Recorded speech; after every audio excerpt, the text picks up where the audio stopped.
It's late at night, and you're driving down a desolate stretch of highway somewhere in New Mexico. There's nothing out here except for you, your car, and the road. What you don't know is that you're about to encounter something. Something terrifying. There's no moon, and the sky is pitch black. Your own car is barely lighting up the dark road ahead of you. Just then, you spot something in your rearview mirror.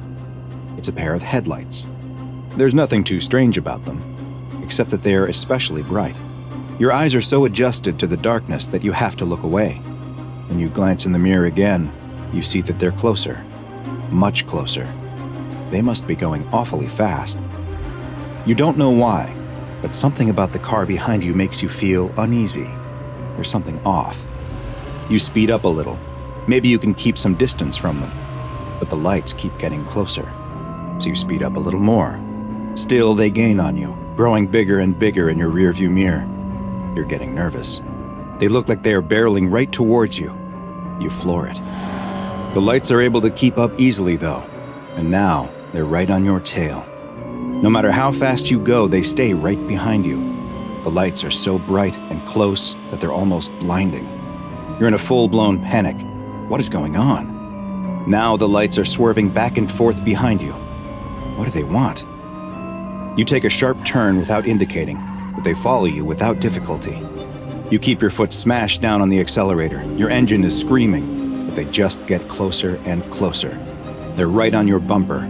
The bright white lights burn your eyes so bad that you swat at the rearview mirror to point it down. You look up just in time to see the deer standing in the middle of the road. You slam on your brakes as hard as you can. Your tires squeal loudly in the night, and you brace yourself to both hit the deer and get rear-ended from behind. You stop inches from the deer as something incredible happens. The two headlights seem to split, passing by you on either side of your car. You and the deer lock eyes for a split second as if you're both thinking, "What was that?" before the deer hops away into the night. You don't know what's happening, but you're not going to wait around to find out. You throw the car in reverse and hit the gas before whipping it around 180 degrees. You can't remember how far the last town was, but there's no chance you're going in the direction of those lights. You drive as fast as you can, checking your mirror constantly to see if anything is behind you. Nothing. Just darkness. Maybe you're finally safe. No, they're right in front of you. The lights somehow appear out of nowhere right in front of your car. You turn the wheel hard to avoid a head-on collision and you go flying off the road, smashing your head against the window as the car goes flipping and rolling and tumbling. The car comes to a stop 100 feet off the road, upside down, with a lone blinking turn signal dimly lighting up the surrounding field. A single headlight approaches the car, but it's not moving like a vehicle. It's moving like an animal. You're concussed from the accident, and your vision is starting to fade. The last thing you see is a second light approaching. The next morning, the local sheriff is investigating the scene of a single car accident. Curiously, there's no body. Just a few scraps of clothing, and a pair of tennis shoes sitting neatly in the upside-down roof of the car. Strangest, though, are the childlike handprints all over the dirty car door. The sheriff doesn't know what to think. What the sheriff doesn't know is that he has just come upon the aftermath of an SCP-745 attack, a strange and mysterious creature known as the Headlights. SCP-745 is the classification the SCP Foundation has given to a bipedal, nocturnal predator, whose hunting grounds are an abandoned stretch of highway in northern New Mexico.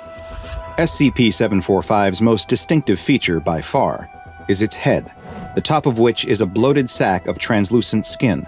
There are no visible sensory organs present on the head, nor does it appear to have a solid skull, and the creature's brain can be directly seen through the semi-transparent skin, which is covered in a web of bioluminescent organs.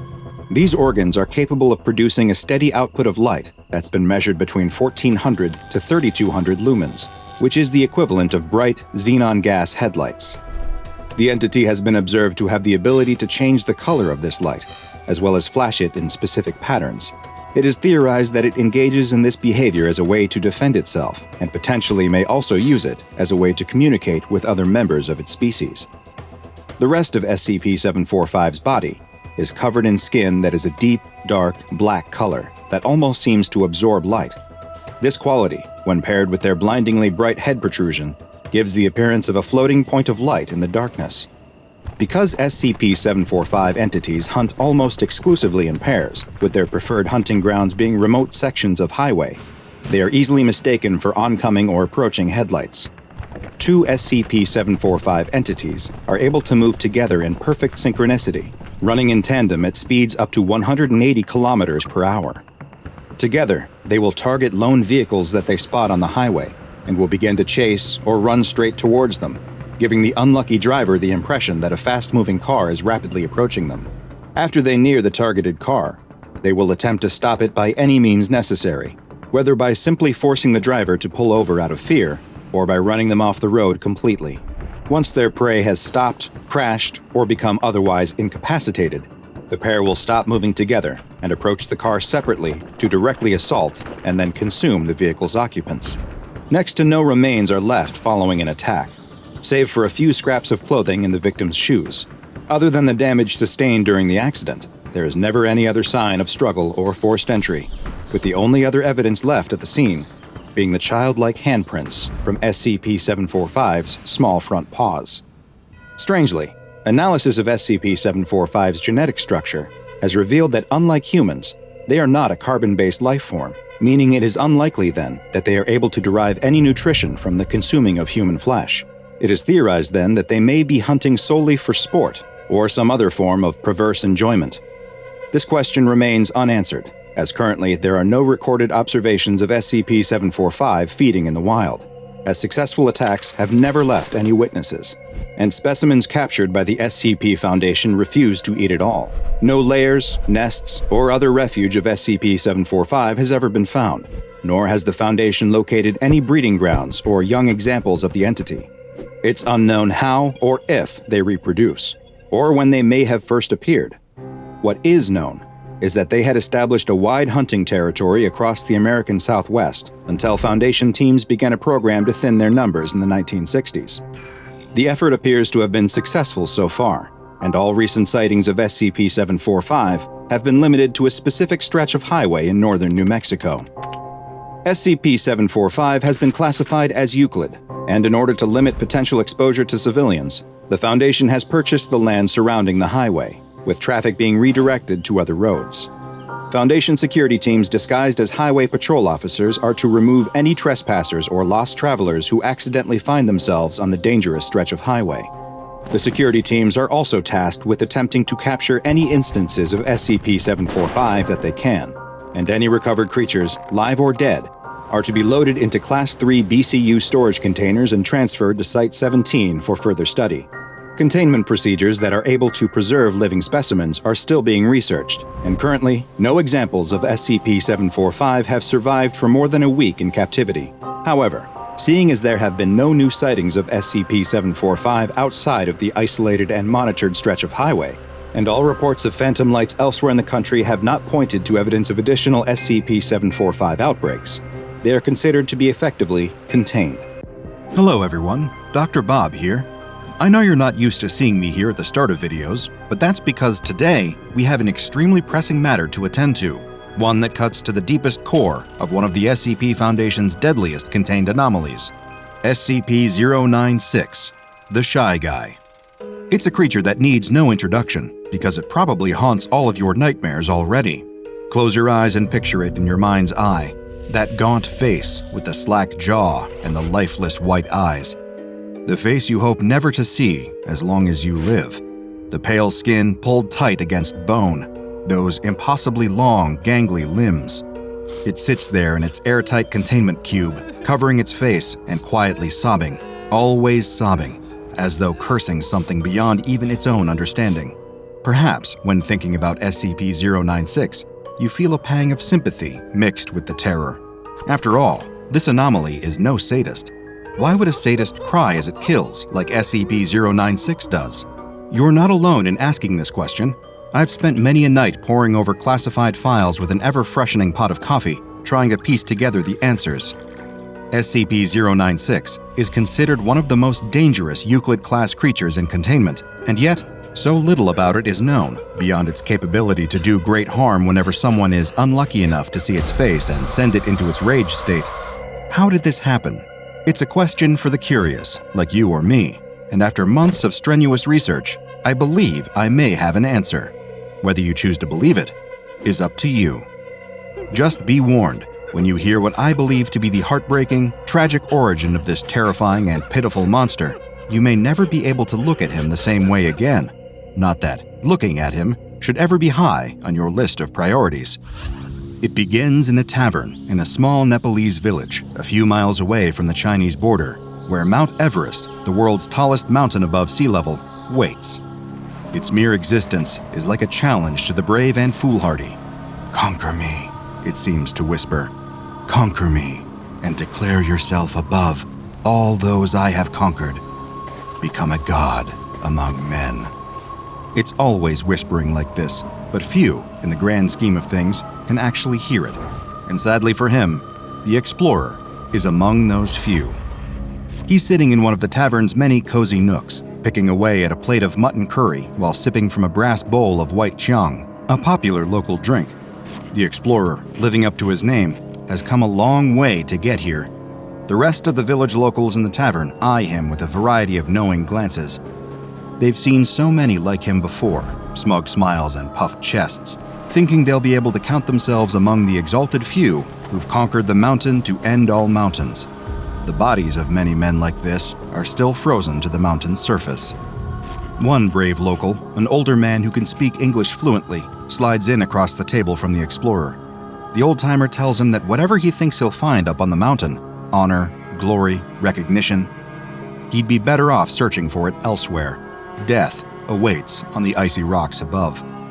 The explorer, young, fit, and still feeling mighty smug, replies that death is there for the people who haven't worked hard enough, who haven't prepared. He's scaled other mountains before, all across the globe, from Scotland to Peru. Everest would hold no surprises for him, just a new, compelling challenge. The old man is, as you could probably imagine, unamused by the explorer's hubris. "All confidence and bluster now," he says with his thin, raspy voice. "But what will you say when you're face to face with the king?" The explorer, assuming that this king refers to the mountain itself, smiles and replies, "I'll ask him for his crown." With that, the old man leaves, content that he at least tried to dissuade the explorer from going on this doomed journey. If nothing else, his conscience would be clear now. He had done all that he possibly could. The explorer, not bothered by the grim prophecies of superstitious locals, finishes his curry and chiang and retires to the room he rented upstairs. He's so excited. Tomorrow, it will finally be time. All his months of training will pay off. He will climb to Mount Everest's peak. It would be an achievement to last a whole lifetime, one he would never ever forget, no matter how much he wants to. The next day, the tip of his ice axe cleaves into the mountainside as he grunts, strains, and pulls himself up another few feet. He's about 2,000 meters up, and every additional meter is fighting him. It's the bitterest cold he's ever known, a freeze so deep it makes his incredibly expensive thermal locking clothes feel like he's wearing wet, one-ply toilet paper. But the pain doesn't matter. The cold doesn't matter. He finds it exhilarating. Of course, just as the old man had warned, death could be waiting for him on this mountain, but the truth is, the explorer has never felt more alive. He winches himself up a few feet more, trying to regulate his breathing as his icy fingers, wrapped in thick gloves, struggle to find purchase on what feels like a sheer cliff face. There are many times when he's supporting his full body weight with only his hands. It often takes the kind of Herculean strength that only a lifetime of training can give you. After all, there's no room for error on Mount Everest. One wrong move, and you're either plummeting to your death or becoming a permanent frozen fixture of the mountainside. And because Everest is so dangerous, nobody comes to collect the bodies of dead mountaineering hopefuls. Their corpses, coated in often colorful winter jackets, litter the mountain. Some look at them as a tragic warning. Other, more morbid mountaineers use them as mile markers for their own more successful ascents. Whether the explorer would be lucky or become just another dead, frozen mile marker is still entirely up to chance. He climbs for a few more hours, pushing past his body's complaints, his physical limitations, until he reaches a well-earned plateau. Here, he establishes a small base camp and eats some of his rations. The area is thankfully guarded enough to keep out the worst of the sub-zero winds, so he can at least get some sleep without freezing to death. Mount Everest cannot be conquered today, and even someone with the explorer's bravado wouldn't dare to try. But as he settles down to sleep for the night, he can't help but look up, and the enormity of what stands before him he finds utterly terrifying. The mountain just keeps going and going and going, stretching up into the misty heavens, like the tip would only be a short jump from the moon. For the first time, the explorer begins to genuinely wonder, will I scale this mountain, or will I die on it? What he never even considers is that there may be a third option that's so much worse. Over the next few days, he keeps climbing further and further. Hundreds, then thousands of meters pass under him as he breaks past even the boundaries biology seemed to set for him. He's impossible to deter, an engine of pure burning willpower, going because he knows he cannot stop. Because he knows that if he throws in the towel now, it will have all been for nothing. He'll be just another failure, one speck among billions. He'll have no meaning, no legacy. He'll just be another average Joe, forgotten. And that honestly scares him even more than the prospect of freezing to death up here. Eventually, even though it costs him almost everything to do it, he reaches 8,000 meters, an area known as the Death Zone, where it's believed to be impossible for humans to acclimate. This is the thin, rarefied air that few have been permitted to breathe, and he's seen so many brightly colored mile markers on the way to here. The ground is slippery, and the air chews into the explorer's skin, but he knows he's made it this far. Less than 1,000 meters from the peak now, he has almost conquered the mountain. So you can only imagine how surprised he feels when he sees another mountaineer walking down the side of the mountain towards him with an eerie kind of casualness. He's wearing standard mountain climbing gear, including white thermal pants and a hooded coat, zipped up to the chin. The explorer can't make out the stranger's face beyond the pair of thick, black goggles he's wearing over his eyes. What the hell is going on here? The second the stranger's eyes fall upon him, he feels a frightening sensation. The bite of the cold is gone. The chilling winds can't reach him. Instead, he feels warm, cozy, and content, like he's sitting in front of a warm fire in a well-insulated log cabin. In any other circumstance, these sensations might be welcomed, but a seasoned mountaineer knows that this is actually one of the worst things you can feel. It means that death is creeping in, and your body is opening the front door and welcoming it. And if this stranger is causing that feeling, then one thing is certain. He's bad news. The explorer wants to turn and run, but he finds that he can't. It's almost as though he's frozen in place, entranced by the warm, inviting feeling that the other mountaineer seems to exude as he gets closer and closer. That's when the explorer notices something strange about him. Something is glowing through his goggles, like hot embers, burning a bright, luminous orange. Are those eyes? Dear God, are those his eyes? The explorer can feel their terrible stare, literally feel it. It hurts to be looked at by this monster. Yes, that's what it is. A monster in the shape of a man. "Why are you here, mortal?" comes a booming voice from the inhuman mountaineer. "Do you wish to challenge me?" The explorer can't form words. He's quaking, his body acknowledging the cold that his mind can't, as those two glowing eyes bore into him. "Speak," the stranger commands. "Who? What are you?" The explorer forces out between chattering teeth. The stranger laughs. "I am the king of the mountain." Though to the SCP Foundation, he's better known as SCP-1529, and he's the worst possible thing you can run into while trying to scale Mount Everest. The explorer remembers his conversation with the old man in the tavern, the question he asked, "What will you say when you're face to face with the king?" And his own foolish answer, "I'll ask him for his crown." Now, really, truly face to face with the king of the mountain, all the poor terrified explorer can do is whimper and beg for mercy. "Please," he says, the tears freezing on his cheeks as they fall. "I just wanted to climb." The king of the mountain gives another booming laugh, his eyes burning. "Then you will climb," he says, "and climb, and climb, and climb." The king of the mountain must have wielded truly unspeakable power to do what he does next. With a simple nod, the explorer is suddenly hanging off of the mountainside, his fingers digging into the craggy rocks. The only thing supporting his weight. It was like being back at square one all over again, except with added pain, terror, and cold so deep he can feel his bones rattling. And all the while, he feels those eyes upon him, those burning, fiery eyes, staring with absolute malice. He keeps climbing. Every time he reaches a plateau, a place where he might camp and find even momentary comfort, the king of the mountain is already waiting there, staring that horrible stare. And just like that, the explorer was climbing again, wind whipping against him like 40 lashes from a cat o' nine tails. That, coupled with the endless strain of the climb on his muscles, is the worst agony he's ever felt. And yet, he never dies. Even though he hasn't eaten in days, weeks, months, years, he never, ever dies. He just fulfills the same torturous loop over and over again. It's like the king of the mountain is just keeping him alive for his own amusement, a toy that's impossible to break. But while the explorer never breaks, as time goes on and the torments never cease, he does begin to change, like rock being molded by the tide. First, from the endless stress, his hair falls out. His skin goes pale from the lack of sun. His body becomes thin and wiry from starvation and malnourishment. The endless physical strain even warps his limbs. His arms and legs begin to stretch, his body becoming elongated and grotesque. All the way through this horrific, dehumanizing ordeal, the king of the mountain stares at him. One day, the explorer, now changed, reaches a plateau, and as can be expected, the king of the mountain stares at him with his burning eyes. The explorer cowers and covers his face with his hands, sobbing from exhaustion.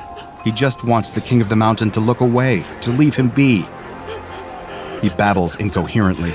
He doesn't want to be seen anymore.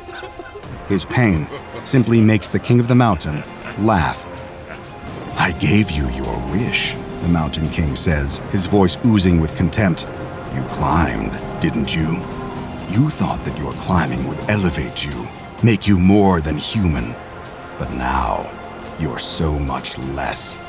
Our business concludes here. I'm tired of playing with you." And with that, the king is gone. The explorer is alone, stranded among the snow and the whipping winds of the death zone, but very much alive. He's finally able to go.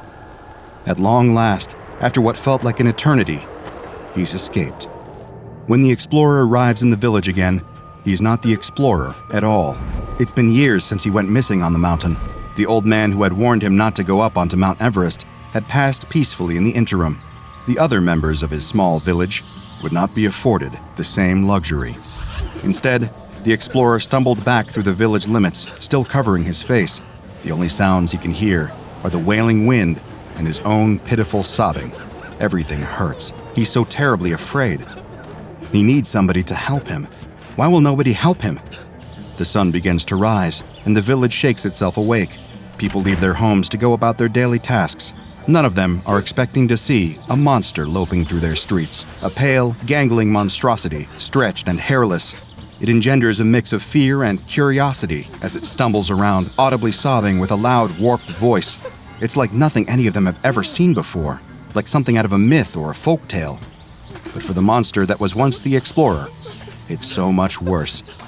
At first, he thinks that the villagers might be there to help him, but then he sees their eyes, that same intense, burning fire pit orange as the king of the mountain, that same horrible gaze that the explorer thought he'd escaped when he'd left the mountain, the gaze that meant pain, torment, and madness. Even when he tries to cover his face, when he wails at them to go away in words that make sense to no one but him, he can still feel those terrible eyes on him. Is he still on the mountain? Is he still at the mercy of the Mountain King? Are these all just illusions or projections, another awful trick? What did he ever do to deserve this kind of torment? Was the crime of wanting to climb a damn mountain worth this kind of everlasting suffering? Did it earn him the gaze of all these monstrous eyes? The explorer begins to feel his anguish being replaced by another feeling, rapidly rising rage, the kind of pure, blistering hatred that inexorably leads to one result: violence. First, he screams, then they scream, and finally, the killing begins. The creature that had once been the explorer leaves no stone unturned. Even when they try to run away, He still feels their eyes on him. He needs to kill them all, to annihilate them quickly, leave no trace. It's the only way he can feel anything close to at peace again.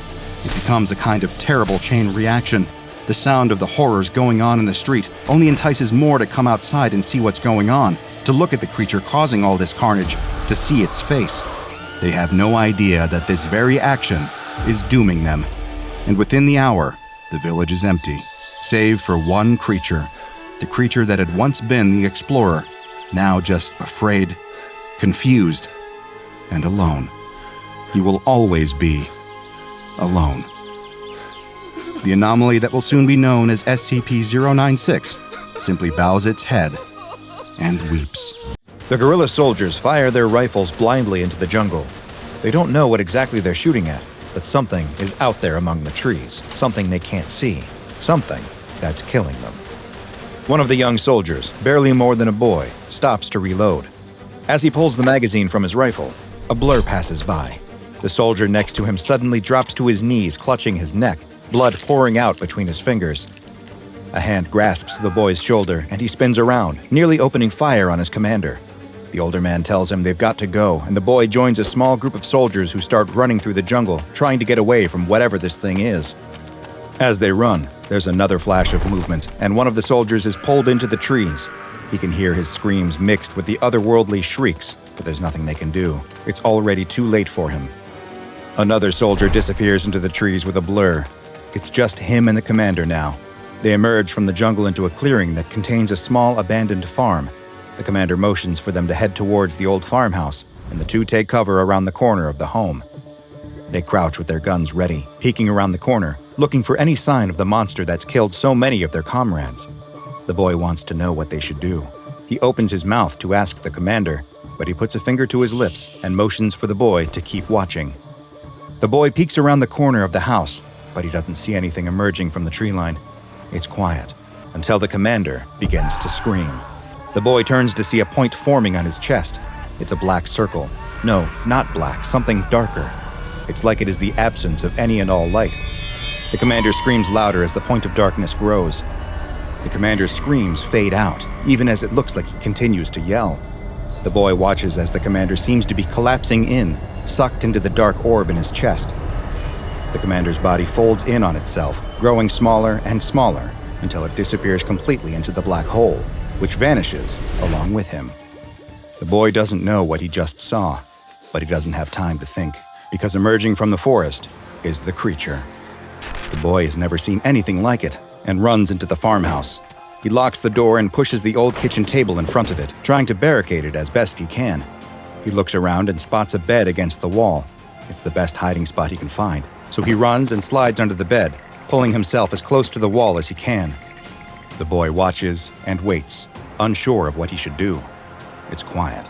There's no more screaming of soldiers being killed or any more of those guttural animal-like squeals. Maybe it decided to go back to wherever it came from. The boy doesn't dare come out from under the bed, though. As he watches the door, waiting for something to burst through, he sees something else. Another of those black points appears in the middle of the room. It looks like it bends the light around it, distorting the room nearby. The boy watches from under the bed as out of the point, a thin black limb emerges. First one, then another. He can see its strange pointed legs with no feet standing just in front of the bed now. With a high-pitched cry, the creature effortlessly tosses the bed aside. The boy is left exposed, cowering against the wall. The creature screams, opening its wide mouth that seems to split its eyeless face in two, revealing 2 rows of jagged teeth. The boy screams back, crying in fear, and sees that the creature isn't eyeless after all. Inside its grotesque mouth, a milky blue ball appears. There's no iris, but the boy knows whatever this thing is, it's looking at him. The boy feels his chest grow tight. He looks down to see that one of the black points is forming on his chest. He can feel himself being squeezed and crushed, pulled down into this singular point. All noises, including his screams, disappear as he is pulled into this soundless void. But then he hears something again. He looks up to see that the creature is being riddled with bullets. It turns to escape and bursts through the wall of the farmhouse. The dark orb on the boy vanishes, and he sees, standing in the doorway, his friend and savior. He clutches his bleeding throat with one hand, holding his rifle in the other. The boy rushes to him as he collapses to the floor. Blood is pouring out of his neck, and he can no longer speak. But he dies knowing he saved his young friend. The boy starts to feel very tired, and he sits down next to his dead hero. He's all alone now, his entire group of freedom fighters now wiped out by this demon. The boy feels nauseous and dizzy.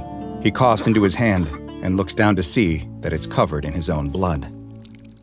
A group of boys run down a jungle path, laughing and playing, when they suddenly stop and grow quiet. There's something up ahead of them. It's a man lying on the side of the road. The boys look scared, unsure if they should check it out. But then the smallest of all of them emerges from the group and bravely marches up to the man. Not wanting to let the youngest of their friends make them look like cowards, the rest of the boys soon follow. The man on the side of the road is moaning and looks to be in pain. As they get closer, they can see that he must have been in a terrible accident. His skin is gray, and it looks like his long, thin arms only have 3 fingers. What should they do? The small boy picks up a stick and reaches out with it to poke the man, not wanting to touch him with his own hands. But before he can, the man rolls over, opening his mouth with a horrible shriek to reveal the glassy blue eye inside as the boys turn and run, hands over their ears. Several weeks later, the small Guatemalan town holds a meeting. The crowd of people in the room are angrily yelling at the mayor, who stands at a podium, demanding answers from him about what happened to their dead or missing loved ones. A series of photos are hung on the wall behind the mayor in remembrance of those who have disappeared into the forest or mysteriously died from a rapid illness, including the brave young boy. One man shouts at the mayor, wanting to know where his daughter was. Another asks how her healthy husband could drop dead from an illness after being perfectly healthy only days before. The mayor tries to calm the frustrated townspeople, telling them that he knows there have been rumors of a demon out in the forest, but that's all they are, rumors. The mayor warns them, though, that something is out there, though he doesn't know what. There is an animal or man that is making people sick. It may also be hunting people. Neither he nor the police know exactly what is going on. But there is good news. A group of men have come to help them. The mayor points towards a stern-looking man in a military uniform who is standing with a small group of other soldiers and a scientist off to the side of the stage. The mayor explains that this man, General Machoy, is from America, and that he's going to help them. The crowd doesn't cheer in the way that the mayor seems to have expected, but they at least stop their yelling as the general steps to the podium and thanks the mayor for the introduction.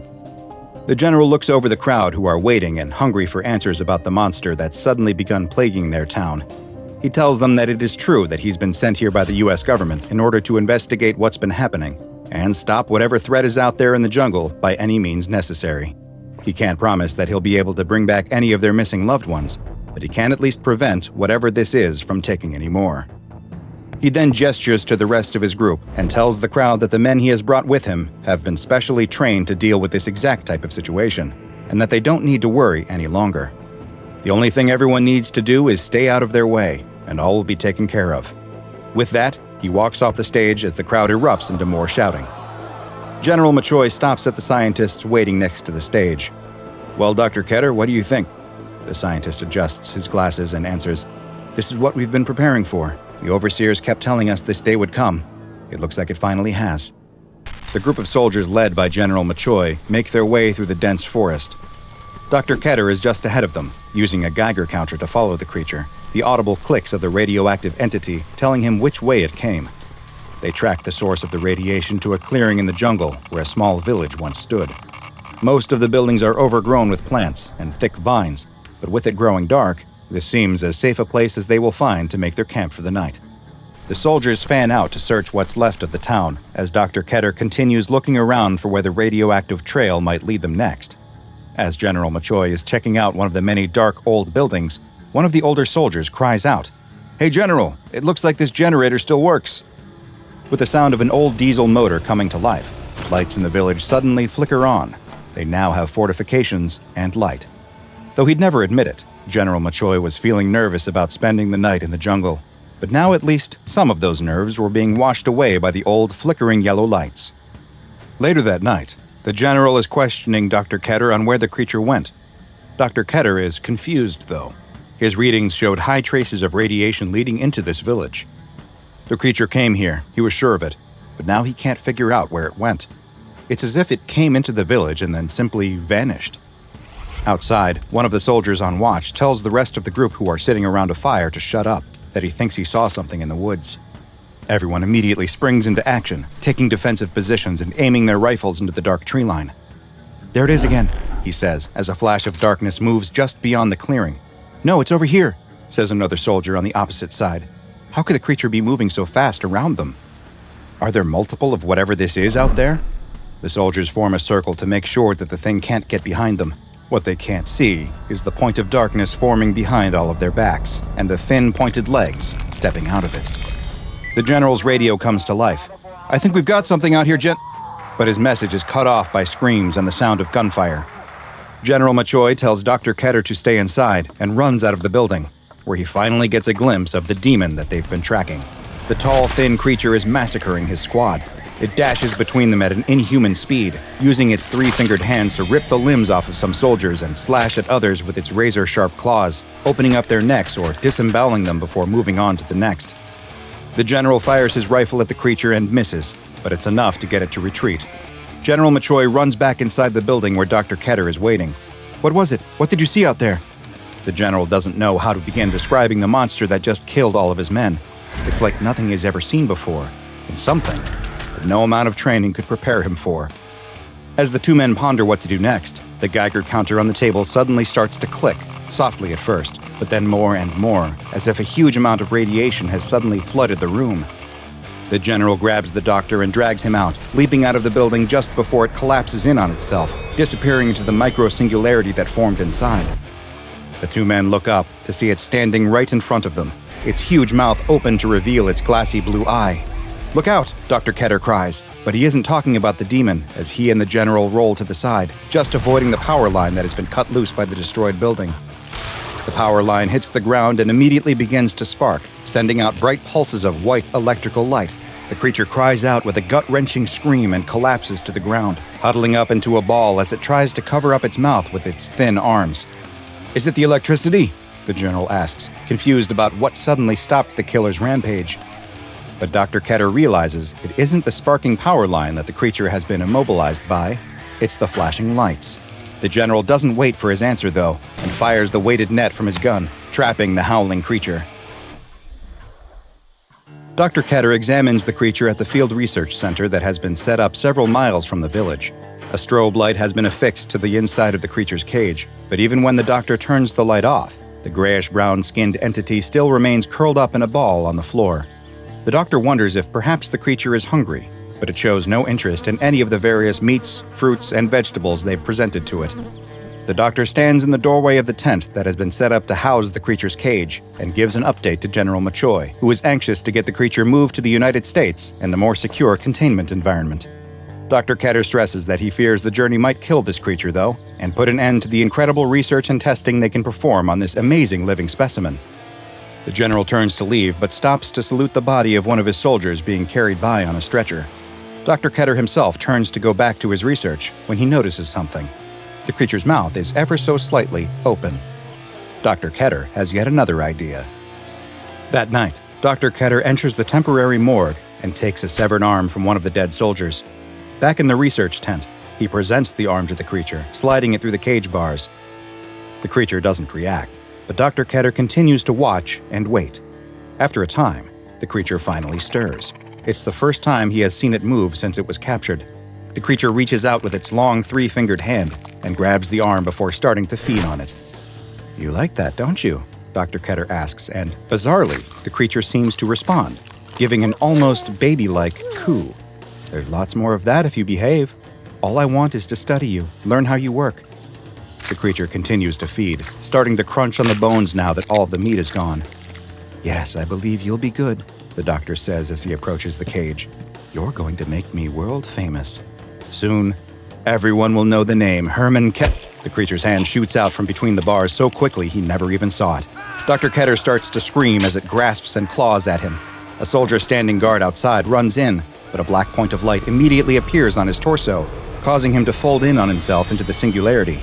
The creature drops the bloody Dr. Ketter to the floor, who reaches for the emergency strobe light activation button as another singularity opens up inside of the cage.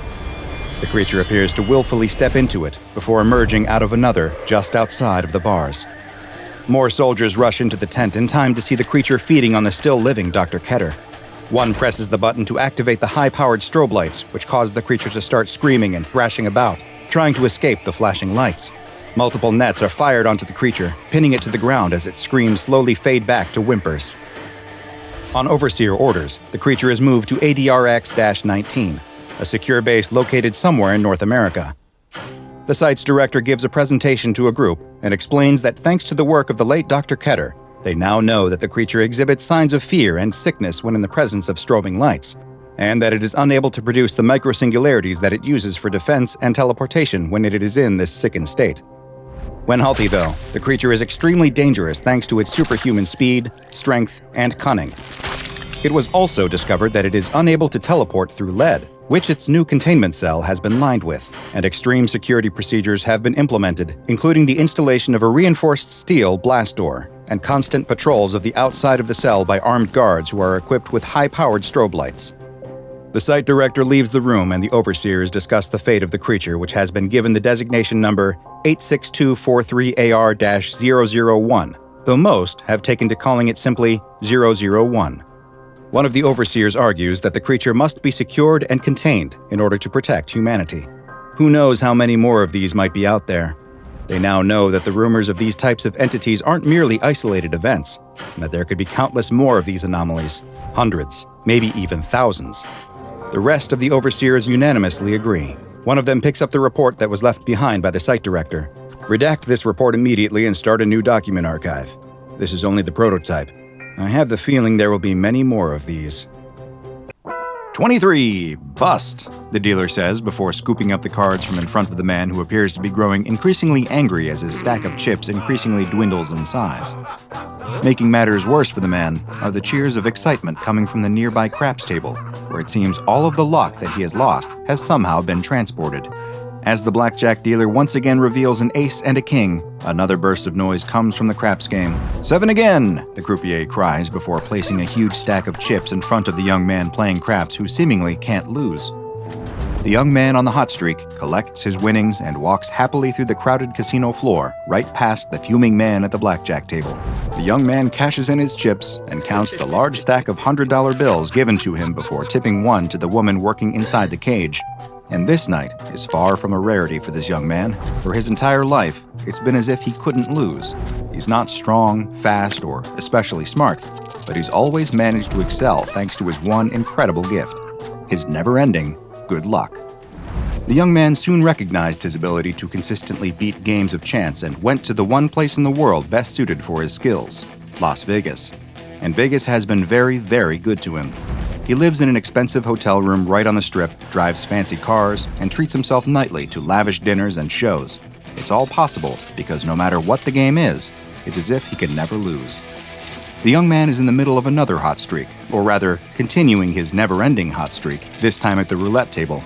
How does he keep doing it? Someone in the crowd asks as the man hits another number straight up, paying out 37-1 on his bet. The crowd cheers and slaps the man on his back, as a crowd is formed who are following along with his every bet, piggybacking on his luck as much as they can. The man is just about to place another large bet when he's suddenly interrupted by a strong hand gripping his upper arm. The young man turns to find a large, toothy grin staring back at him. The smiling man continues to hold on to the young man's arm as he explains how impressed the casino is with his skill. He must be the luckiest man they've ever had the pleasure to have visited their casino, and the fact that he's been able to sustain that same run of luck night after night has been truly awe-inspiring. The young man thanks him for his kind words and tries to turn back to the table, but finds that the man won't let go of his arm, gripping it even tighter now than before. "We've been so impressed, in fact," the man tells him, "that the owners of this casino have requested the chance to meet with you." The young man looks down at the huge, powerful hand holding his arm, and even though he's unaware that it belongs to a former heavyweight contender, he's still able to recognize that this request isn't an optional one. "Sure," the young man tells him. "Just let me grab my chips and—" But the man begins to pull him away from the table, telling him that there's no need to worry. The casino will take care of his winnings. "After all, we have cameras everywhere. Who would steal?" The young man is soon pushed through a doorway into a space that looks like a police interrogation room, with just a single table and a couple of chairs, one of which a small, older man is sitting in. The ex-boxer wrenches the young man's arm down onto the table and holds it in place there. The young man screams as the boxer grabs a hammer with his free hand and raises it into the air, ready to bring it down on the young man's fingers. "Well?" the old man sitting across from him asks. The young man has started to cry a little, but between whimpers he manages to ask, "Well, what?" The old man wants to know how the young man is cheating. No one wins the way he does, over and over, night after night, no matter the game. The young man insists that he isn't cheating, he's just lucky. He always has been, but the old man isn't buying it. He nods to the boxer, who raises the hammer up again, but still the young man doesn't admit to anything. I'm just lucky, he keeps repeating over and over in between sobs. The old man stands up and pats him on the shoulder. "Maybe you are," he says, before slipping something into the man's pocket. The police then enter the room and immediately take a set of loaded dice from the same pocket. He's in real trouble now. The young man is shoved into a holding cell at the jail and looks around at the other men, wondering if his luck has finally run out. He squeezes in on one of the benches lining the wall and accidentally bumps the man sitting next to him, waking him up from his nap. The man is angry at having been disturbed, but grows even angrier when he realizes who just woke him. It's the man who seemed to take all the luck. The young man doesn't seem to have noticed that he's upset at him at all, though. What he has noticed is that there's a penny on the floor in front of him. The young man bends to pick it up just as the man next to him throws a haymaker. His fist slams into the wall right where the young man's head just was, shattering many of the bones in his hand. The young man jumps up with a fright and runs across the small cell as the other men being held also leap to their feet, some crying out in confusion, others cheering on the violence. The young man cries out to the guards for help, but no one seems to be coming to his aid. He looks around the cell, but there's nowhere for him to hide. The angry man, now madder than ever with a hand that is rapidly turning purple and blue, approaches him. He lifts the young man up with his good hand, holding him in the air by his throat. "I'm gonna kill you," the man cries before the door to the cell opens. The young man watches as the taser prongs fired by the jail guards appear on the man's chest, and he drops the young man to the floor before falling backwards from the 50,000 volts coursing through his body. The young man would learn the next day that the angry man was dead before he even hit the floor, the result of a congenital heart defect and a lot of bad luck. The young man stands before a judge who is listing off the charges against him, which include cheating, a felony in this state that can result in a sentence of up to 5 years in prison. "But this isn't your first offense, is it?" the judge asks. The young man tries to explain that those previous times were all mistakes. He's never cheated in his life, but the judge doesn't want to hear it. The young man is sitting in the hallway outside the courtroom when his lawyer emerges from his meeting with the judge and prosecutor. "Boy, are you a lucky guy," his lawyer tells him. He goes on to explain that even though the case against him is airtight, the charges are going to be dropped, provided he admits himself to a special program. The young man assumes it must be some kind of gambling addiction program. In no way is he addicted to gambling, but what choice does he have? It's either that or prison. The choice is easy. As the young man exits the courthouse, he is approached by a man in a suit who leads him to a black van parked nearby. The young man is placed in the back and immediately notices that there is a cage separating the back from the front seat, like a prison transport van. The young man is growing nervous. Where are they taking him? This all seems like it's happening so fast. Can it even be legal? And what about his things that were taken at the jail? "Excuse me," he asks the driver. "What about my things? I don't even have my wallet." "Don't worry about that," the man driving the van tells him. "You won't need any of that anymore. You're D-class now."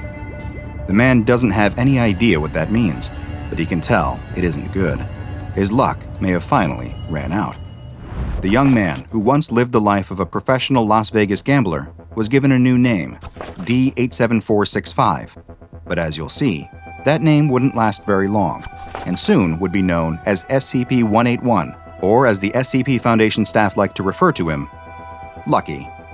SCP-181 was first noticed by the Foundation following his being arrested for repeatedly defrauding the Nevada Gaming Commission. He was originally made a member of the Foundation's Class D personnel, the guinea pigs of the SCP Foundation who are used for various tests with anomalies in order to better understand their properties. However, it soon became clear that the man's ability to consistently beat the odds had nothing to do with cheating. In his first experiment, which took place at Armed Reliquary Containment Area 02, where he and several other Class Ds were exposed to an SCP that is known to incite extreme anger and murderous tendencies in those who come into contact with it. Just as expected, one of the other D-Class members became enraged and began rampaging, killing all of the other Class Ds present, all except for one. Through what appeared to be a stroke of good luck, the frenzying D-Class seemed to miss D87465, who had laid down on the ground amongst the other bodies and was playing dead.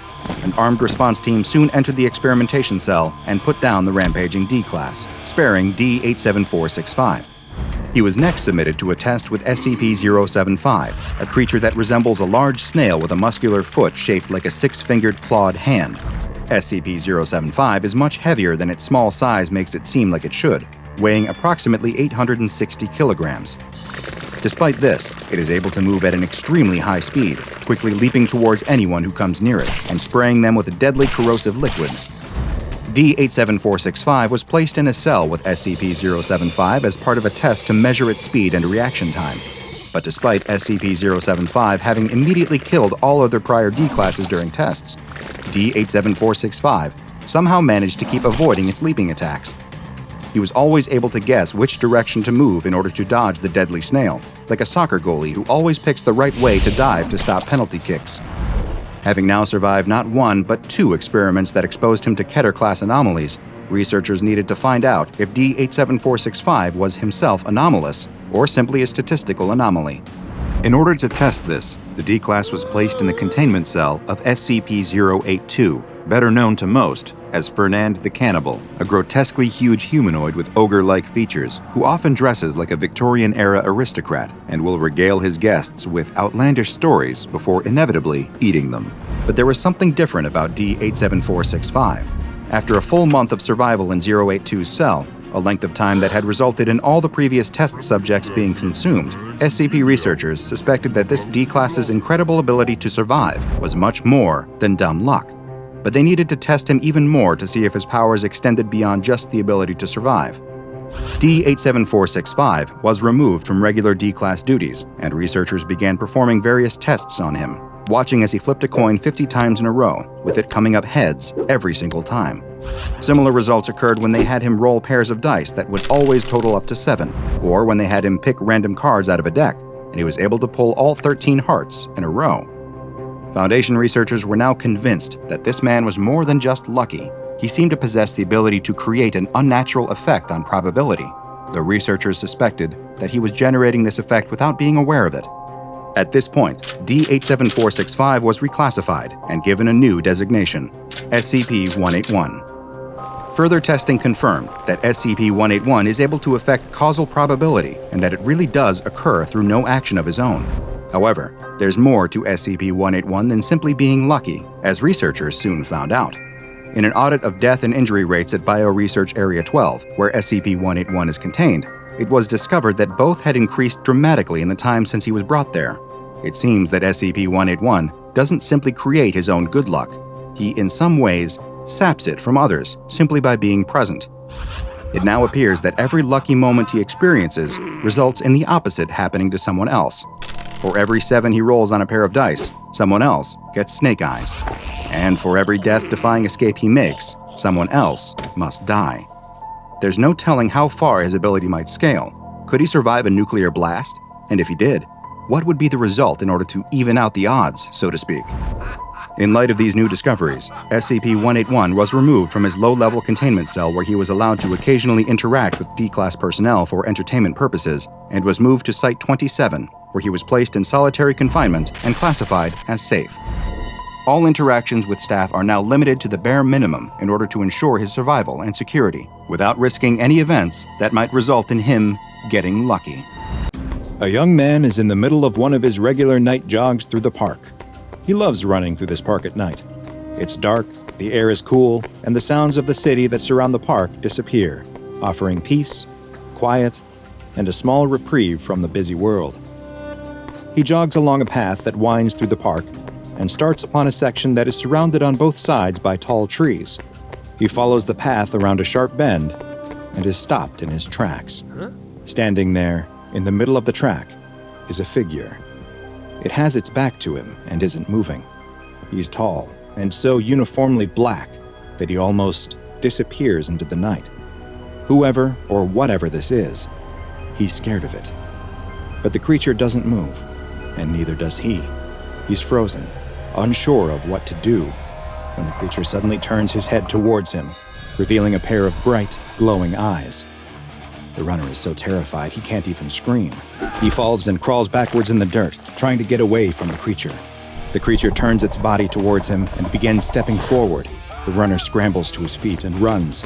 He's sprinting as hard and as fast as he can, adrenaline pumping, heart pounding, trying to put as much distance as he can between himself and that thing. His muscles burn, his lungs ache, but he can't stop. Finally, he's back at his house. He bursts through the door, locking and bolting it behind him. His girlfriend is reading on the couch and doesn't understand what's going on.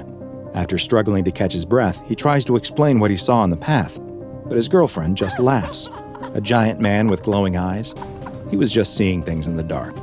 It was probably a dog, nothing that would justify the panic he was now in. The next day, he's left wondering if he really was mistaken. Those piercing, glowing eyes are burned into his mind, though. Maybe his girlfriend was right, and it really was just a dog. Yes, that must be it. His mind was just playing tricks on him in the dark. Even so, he's going to stick to running inside, at least for a little while. But he soon finds that he's having a hard time. He notices that he's running out of breath much quicker than normal. Is he coming down with something? He doesn't feel sick, but then why is he suddenly so weak?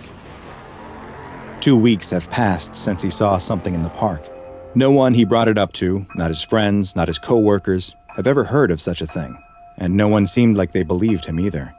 At this point, he is feeling sure that he really did imagine it, but he can't get that image of whatever it was out of his head. He can't keep running on a treadmill forever, though. He misses his night runs. It's time to get over his fear. He's running through the park again, enjoying the silence and the light breeze on his skin. He continues down the path, acutely aware that he's getting closer and closer to the spot where he saw that thing before. He can't stop, though. He has to prove to everyone that he's not afraid. He has to prove it to himself. He reaches the part of the path that runs through the tall trees. Just like before, the sounds of the city melt away, the only sound coming from his steady, heavy breathing. He follows the winding path and feels his heart starting to race, but he has to keep going. He rounds the same corner, and nothing is there. He slows to a stop. Of course nothing is here. Nothing ever was. He really did imagine it. Or did he? Buongiorno. Today's file comes from the Italian branch of the SCP Foundation, SCP-015-IT, also known as the Boogeyman. SCP-015-IT is a humanoid entity that stands just under 2 meters tall. Its body is devoid of any hair, and its dark, black skin absorbs 98% of all light, making it virtually invisible in low light. Its head lacks a nose or ears, but these missing features are hardly noticed, because if you see 015-IT, its eyes are what demand all of your attention. While the Boogeyman's skin is completely black, its eyes contain light-producing organs on the irises, causing them to glow in the dark, like a deep-sea predator. Its mouth contains 8 pointed teeth on both the upper and lower jaws, and a long 28-centimeter forked tongue. The 2 tips of its tongue each have a hollow needle-like organ that leads straight into its esophagus. More on what it does with that specialized biological feature soon. Physically, SCP-015-IT is rather slight, but it is surprisingly strong and easily able to overpower an adult human. Its skinny arms are much longer than an average human's, and each of its 4 fingers ends in a razor-sharp claw. It has also been shown to be quite resistant to physical injuries and possesses the ability to heal wounds and damage to internal organs at a hyper-accelerated rate. SCP-015-IT is primarily active at night, which is unsurprising given its skin's natural camouflage in the dark. The Boogeyman hunts mammals, with humans being its preferred prey, but it does not feed on flesh. Instead, SCP-015-IT draws its sustenance from the adrenaline and noradrenaline produced by its quarry. Adrenaline and noradrenaline are chemicals the body produces to increase heart rate, blood flow, and provide more energy to the muscles in moments of stress, or in the case of SCP-015-IT, extreme fear. And it has developed a hunting method to cause this exact reaction in humans. 015-IT will usually hide in dark spots, trying to keep out of sight as much as possible as it stalks its next victim. If it has been able to remain unseen, it will wait for a moment when its prey has become distracted, so it can silently approach them. Once close enough, It will leap towards its unaware victim, grab them, and quickly bite them on the side of the torso, near where the adrenal gland is located. It uses its large teeth to anchor its mouth in place, as it uses the needles on its forked tongue to probe into their body. With one needle, it pierces directly into the adrenal gland and begins draining the blood that is now rich with fear-induced adrenaline. At the exact same time, the other needle releases a mild sedative, allowing 015-IT to feed and then depart without risk, as the victim remains immobile. Another anomalous effect occurs when someone is unlucky enough to actually see the Boogeyman. Roughly 2 weeks after observing the creature, the person who saw it will begin experiencing various detrimental mental effects, including hallucinations and panic attacks. Some will also begin to experience physical issues, most often damage to the cardiovascular system. It is unknown why exactly these mental and physical effects occur, but it is theorized that SCP-015-IT may use it as a way to weaken certain prey that it considers too strong or potentially dangerous. In 2011, the Boogeyman was actually contained, but not by the SCP Foundation. The Brotherhood of St. George's Knights is a secret order in the Catholic Church that was created by the Pope in the year 453 to either contain or eliminate all anomalies, and it was this group that first captured SCP-015-IT, which they designated as Dia 212, in line with their own classification system.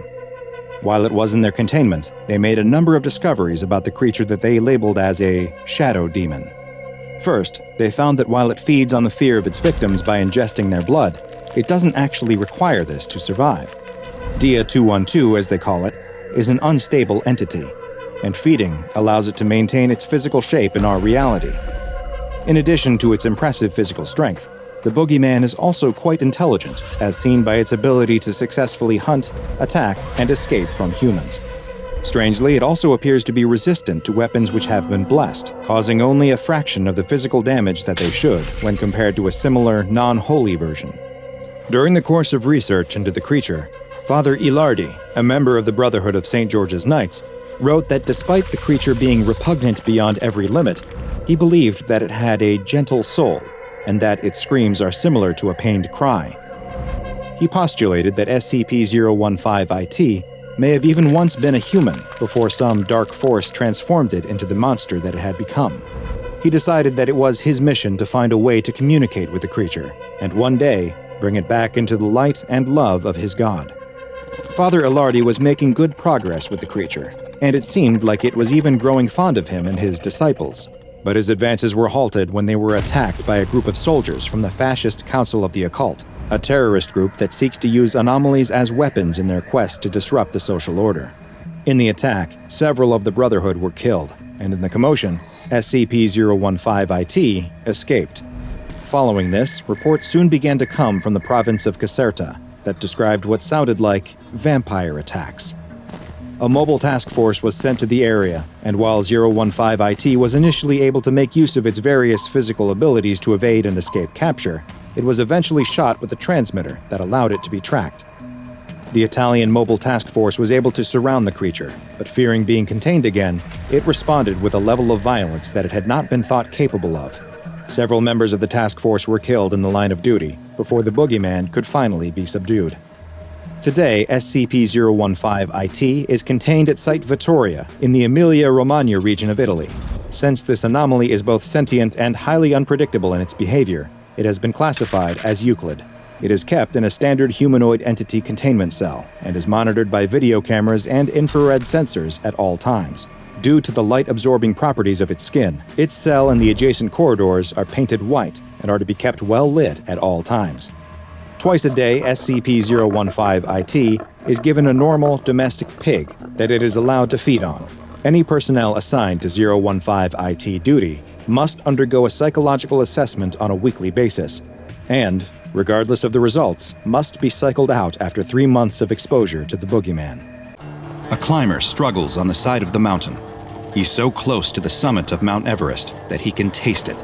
He just needs to triumph over this last difficult section, and he will have fulfilled his lifetime dream of standing at the top of the world. He needs to hurry, though. At this altitude, the air is so thin and the temperature is so cold that your body is slowly dying.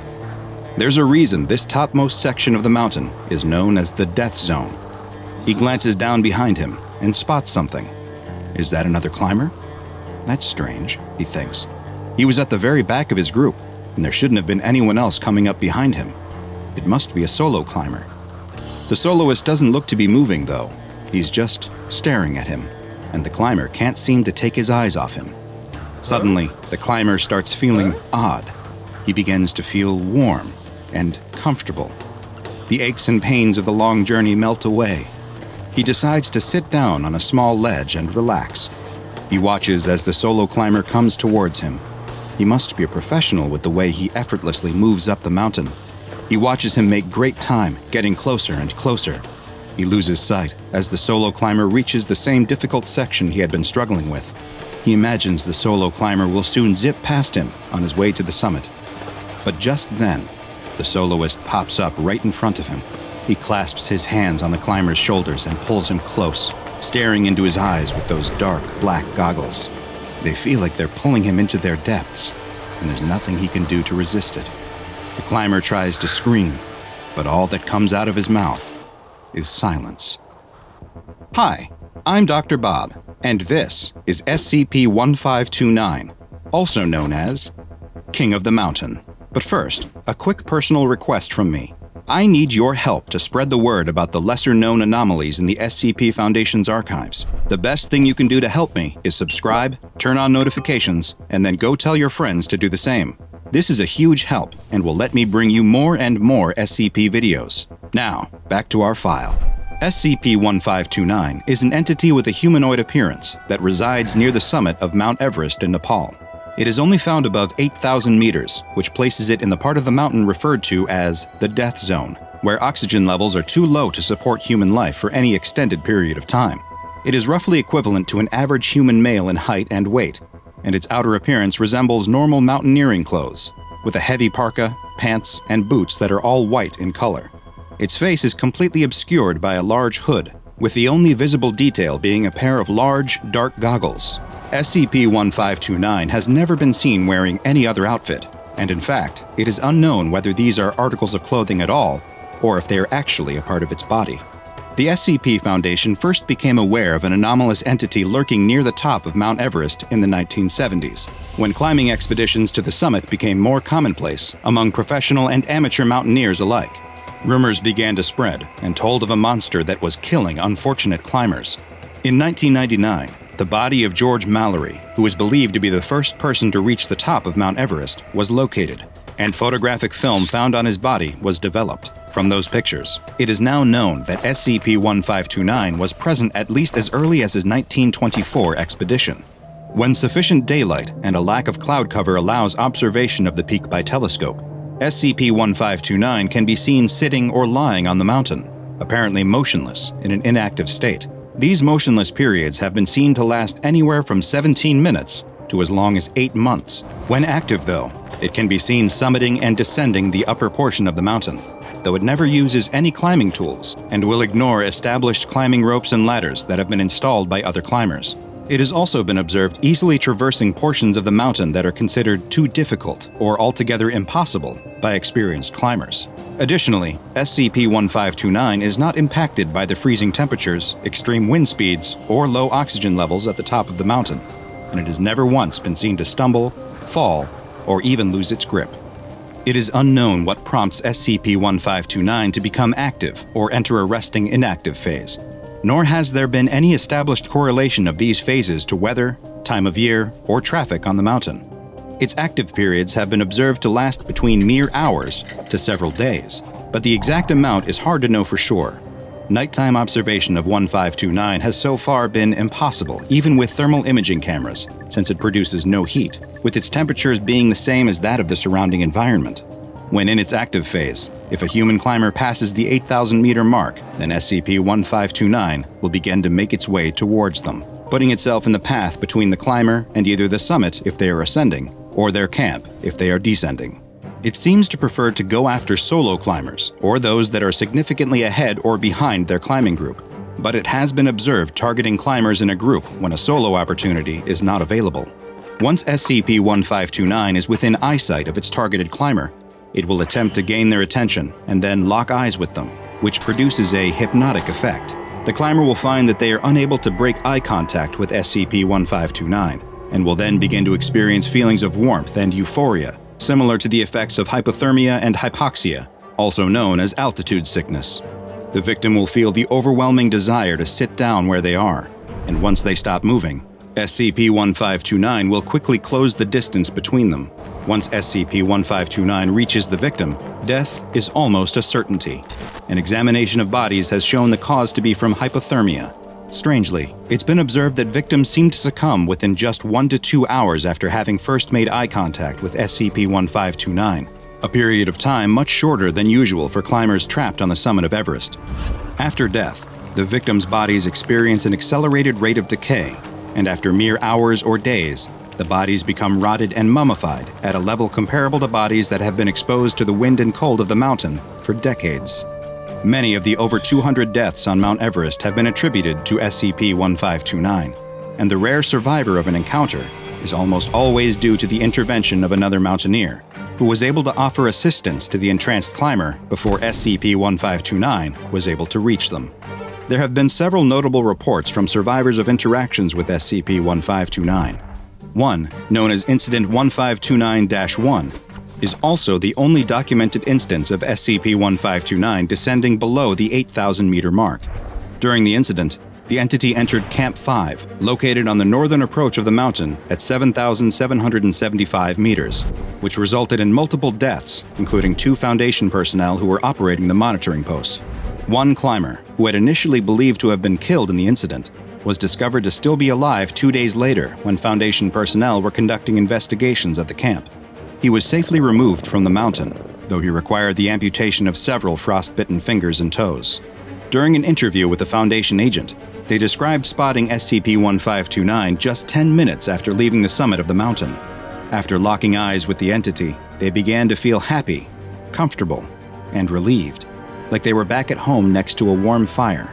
But then suddenly the warmth was gone, and they experienced a sensation of cold more powerful than anything they had felt before. They were stuck, and could only watch as 1529 made its way towards them. When it finally reached them, it placed its hands on their shoulders and pulled them up into its face so that they were staring right into its black goggles. Images began to appear in the dark depths of the goggles. People warm and happy, sitting next to fires, in hot baths, or sunning on a beach. They tried to resist the strange pull of the creature with all of their might. They then heard something in their mind, a question from SCP-1529. It asked, "You would refuse my gift?" The stranded climber struggled to answer, using all of their willpower and strength to move their lips and whisper a single word. Yes. SCP-1529 responded by showing more images of people, but this time, they were bodies lying dead in the snow. Countless victims trapped on Mount Everest forever. SCP-1529 made them watch their deaths play out in long, drawn-out detail, a witness to every second of their demise. The climber was sure they would soon join them, but then they found something deep inside of them, a spark of life, a will to resist. They clenched their fist, and with their final ounce of strength, they punched SCP-1529. The goggles appeared to crack, and the next thing the climber knew, they were woken up by the Foundation recovery team. Following this encounter, the climber never attempted to summit another mountain. When they eventually passed away some years later, an autopsy revealed that their cause of death was consistent with extreme hypothermia, frostbite, and cerebral edema, despite not having been in a cold environment or above 500 meters in altitude in the previous 12 months. SCP-1529 has been classified as Euclid and is to be kept under telescope and satellite surveillance whenever possible, though telescope observation should make use of a delayed video feed, as observers have reported seeing SCP-1529 appearing to stare back at them, and reported feeling symptoms consistent with an encounter, including hypothermia and frostbite. The Foundation maintains communication with civilian mountaineering expeditions to prevent summiting attempts when SCP-1529 is active. The bodies of any victims are to be removed from the mountain if possible for autopsy, with their deaths being officially classified as having been from natural causes related to altitude sickness and hypothermia. Any survivors of encounters with SCP-1529 are to be debriefed and administered amnestics. Mobile Task Force Psi-29029, also known as Alpine Echo, is to remain on standby at all times at a permanent monitoring station. with on-duty members remaining in a pressurized environment acclimatized to 7,900 meters above sea level, allowing them to quickly deploy via helicopter if need be. Finally, and most troubling, is that aerial surveillance of another mountain has revealed an individual similar in appearance to SCP-1529. The location remains classified, and the local government has prohibited climbing on the peak, so threats to humanity are minimal at this time. But the Foundation will continue to monitor it and other mountains for anomalous activity.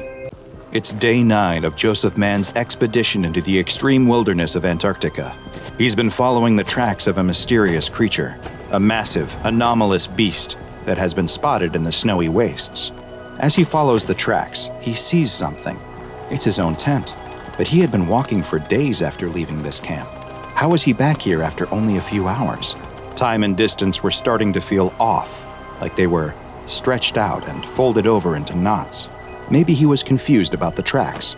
Maybe he hadn't been chasing after something, but following the tracks of something that had been chasing him. Maybe he was wrong about everything. Hi, I'm Dr. Bob, and this is SCP-2764, also known as the Eldritch Antarctic. SCP-2764 is a massive biological entity, standing over 380 meters tall and estimated to weigh over 150,000 metric tons. It possesses around 80 tentacle-like arms that it uses for movement and simple actions like grasping objects. It also has what looks to be a head with 4 eyes.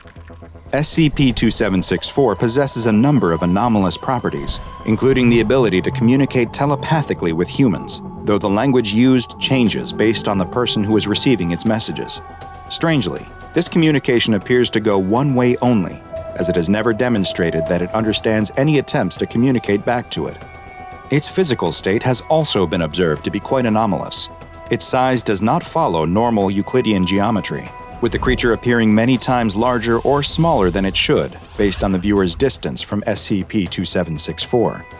There appears to be a critical zone lying roughly 50 kilometers away from the creature that stretches around it in a circle. As you move away from the creature and approach this line, SCP-2764 actually appears to grow larger until the critical zone is passed, at which point it begins to shrink as you move farther and farther away. Its body has a number of other strange properties too. Its tentacle-like arms rapidly translocate around its body at random intervals, jumping around all over its body, creating a twitchy, writhing mass that makes it impossible to count how many tentacles it actually possesses. But perhaps strangest of all is that not only do the creature's arms seem to break the laws of physics by jumping around its body, but so too does the entirety of SCP-2764. It's been observed to spontaneously relocate itself to different places, as if it is flickering in and out of existence. It appears that the creature flickers into a new place like this at random intervals, but it may be following some yet unknown rules, as it has never been seen appearing more than 25 kilometers away from where it was last seen, and always flickers back to its original location within 48 hours. SCP-2764 was first discovered by a civilian team that was conducting detailed surveys of the Antarctic landscape. The team observed the creature and were immediately alarmed by its strange properties, especially its bizarre geometric qualities. They returned to their home base and described what they had seen to a colleague, who was actually an SCP Foundation researcher in charge of investigating anomalous activity in Antarctica. This researcher sent word back to his superiors, who activated Mobile Task Force Eta-5, also known as the Jaeger Bombers. Eta-5 administered amnestics to the survey team and any other exposed civilians before setting up a perimeter around SCP-2764. What they would eventually learn was that the perimeter they established was far too close. In his investigation logs, MTF Eta-5 Commander Joseph Mann noted that he immediately experienced strange anomalous effects, such as how the creature seemed to shrink the closer he got to it, and the strange voices in his head. His curiosity soon got the better of him, and he decided to do some of his own research into the entity before the rest of the SCP Foundation scientists and guards arrived to take over the investigation. Mann gathered a couple volunteers who were also curious about the nature of the anomaly and set out on an expedition to gather more information. Just as they had experienced before, the more they walked towards the creature, the more it appeared to shrink in size. They also made note of strange prints in the snow. At first, they looked to be human prints, but then seemed to change into something that looked as if a squid had pulled itself onto the land and was dragging itself through the snow. After several days, the whole team was hearing voices. They also realized they had left their tissue analyzer back at a previous camp and would have to backtrack to retrieve it. As they moved away from the creature, they expected it to now increase in size, but it didn't. It stayed the same. Either something had changed about the anomaly, or SCP-2764 was moving towards them. After recovering the tissue analyzer, they continued on towards the creature again. Commander Mann began to understand the voices he was hearing and could even make out certain words like snow and back. Their perception of time was affected too. Hours seemed to stretch out or pass by in the blink of an eye. The voice he was hearing started to become more direct, and the message was clear: turn back. Mann was compelled to press on, though, even with the extremes of the Antarctic cold beginning to weigh on him. But then, SCP-2764 suddenly vanished, flickering out of existence, and the team was left with no choice but to follow the strange tentacle-like tracks in the snow, hoping they would lead to the creature. The tracks led them back to their old tent, the same one they had left the tissue analyzer at before, which should have been impossible based on the time and distance they had walked. Just then, Commander Mann realized that he had been wrong. They were the ones who had been pursued. They hadn't been following the tracks forward, but backwards to where they had been. Even worse, he realized that his team had disappeared. He was completely alone. Commander Mann continued to trudge through the snow, walking without direction, when he spotted SCP-2764 again. It was circling him, trying to maintain its distance, but he raced towards the creature and sliced off a piece of its flesh for analysis. Something strange happened when he placed it in the analyzer, though. The machine displayed a 0, which was the reading for human tissue. This strange result required further analysis from the Foundation researchers who should now have arrived to take over the investigation, so Mann began to make his way back in the direction of home. He spotted what looked to be members of his team off in the distance, and assumed that they must be on a mission to rescue him. Try as he might, though, the spatial anomalies prevented him from ever getting closer. It felt like it would take him an entire day just to walk a few feet. He assumed it must be the same for his rescuers as he watched them off in the distance, seeming to never get closer. At one point, he could even see as they stopped and turned back, appearing to return to an old campsite. He couldn't understand what they were doing, but then they disappeared entirely, only to reappear much closer to him. Commander Mann, now assured that there was something terribly wrong happening, tried to approach the now single rescuer he could see to tell him to turn back, but before he could, the man rushed at him with a knife and cut a piece of his flesh from his back. It's at that point that Commander Mann finally started to understand. He hadn't been watching a rescue team come for him. He'd been watching himself. He had been walking towards the creature, and yet, at the same time, he had also always been the creature. Commander Mann was trapped in a time loop where he was doomed to transform into the monstrous SCP-2764 and then watch himself meet the same fate over and over again, forever. The voices he had been hearing telling him to turn back were his own, words of warning that he was doomed to always ignore. SCP-2764 has been classified as Keter and is currently located in a classified area of Antarctica. A 150-kilometer radius has been established around the object, which is to be monitored at all times by Mobile Task Force Eta-5. Any civilians that come within the 150-kilometer radius, either by accident or due to SCP-2764 flickering to a populated area, are to be administered Class A amnestics, and any civilians that may have knowledge of the event are to be administered Class B amnestics. Should any civilian or Foundation employees come within 30 kilometers of SCP-2764, they are to be detained and immediately questioned. Following their psychological examination, and depending on the results of the evaluation, they will either be administered Class A amnestics or terminated. A businessman from Queens had been saving for years to get something he'd been dreaming of since childhood, a particular wristwatch, which cost just over $20,000. However, mere days after getting his hands on the pricey accessory, he noticed a small defect on the edge of the watch case. It was a small metal nub, an imperfection that he could have sworn wasn't there when he first bought it. After all, he paid $20,000 for the thing. Surely he'd notice if something was wrong with it when he first picked it up. He brought the watch to the official service center out on 5th Avenue that Friday evening. They checked the watch out, and have it back to him by Monday, good as new. You don't buy a watch like this if you expect anything less than the very best. The businessman's watch was stored in a secure vault with several hundred others as it awaited repair from a highly trained technician. What happened next would be considered unbelievable if it hadn't all been caught on the security camera. The first watch began to mutate over the next 18 hours. It shattered into a twisted mass of glass and metal cogs, its hands shooting out in every direction, as 4 legs and a metal eye grew out of the resulting mass. This spider-like creature then skittered across every single other watch in the storage vault, and within another 18 hours, they mutated too, until the room was positively alive with tiny metal creatures. Meanwhile, over at Site 19, a guard began to notice that his standard-issue Foundation handgun was unusually uncomfortable to hold. Perhaps he was developing a nerve issue or carpal tunnel syndrome. It's not that uncommon in the profession. But no, it was actually the strange metal nub forming on his pistol's grip. He had no idea that, inside the gun, a bizarre transformation was beginning to take place. And within 3 days of the nub first appearing on the handgun, it underwent a remarkable metamorphosis.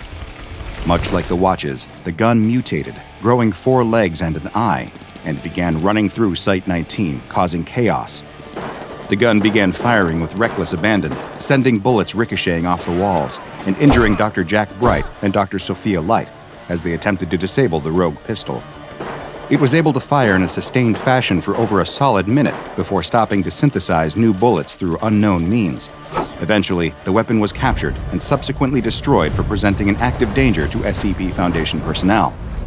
Meanwhile, in an insurance provider's office building out in South Dakota, one of the many desk drones working their fingers to the bone typing up insurance claims barely noticed a small plastic nub forming on the side of their wireless keyboard. It remained this way for a relatively uneventful 6 days, before finally undergoing a complete transformation. It became a chaotic configuration of legs and keys, spelling out the words, "Ask, we will answer," on the top of its body. It wandered around the office, seemingly brushing up against as many other pieces of technology as it could. The astonished workers found that if you typed any complete sentence onto this mechanical creature's keys, it would be rendered inactive for around an hour, much to the relief of everyone who was there at the time. In New Mexico, a small child was about to be scarred for life when his brand new talking action figure developed a plastic nub on the nape of its neck. The child didn't really pay any mind to it. However, within 10 days of the nub's appearance, the toy took on a transformation that was impossible to ignore. The toy burst open, its head growing 4 legs and skittering away from its own broken body. When the little boy saw this, he called for his mother. When it began skittering towards him at surprising speed, he screamed and fled. The head, which had also somehow lost its eyes to an even more frightening effect, kept repeating, "Mom, there's something wrong with my toy," in the little boy's voice. If it wasn't for the Foundation amnestics that he and his mother would later receive, he likely would have been scarred for life by the anomalous experience. In Idaho, an old woman who lived alone noticed something strange going on with her television set. A lump of warped, bulbous plastic had started forming on the top. She decided to call a TV repairman, or perhaps her son, who didn't call her nearly enough, to come over and take a look at it. But as things often do in life, she let it slip her mind, and 2 weeks passed without her addressing it. This would prove to be a mistake. Not that any TV repairman really could have done anything to help.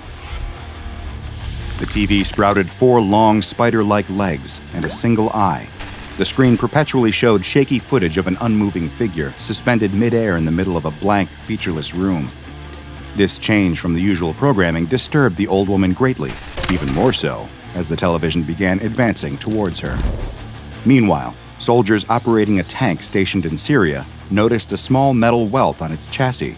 Of course, given the natural wear and tear experienced by tanks on an active battlefield, none of them paid much mind to such a tiny defect.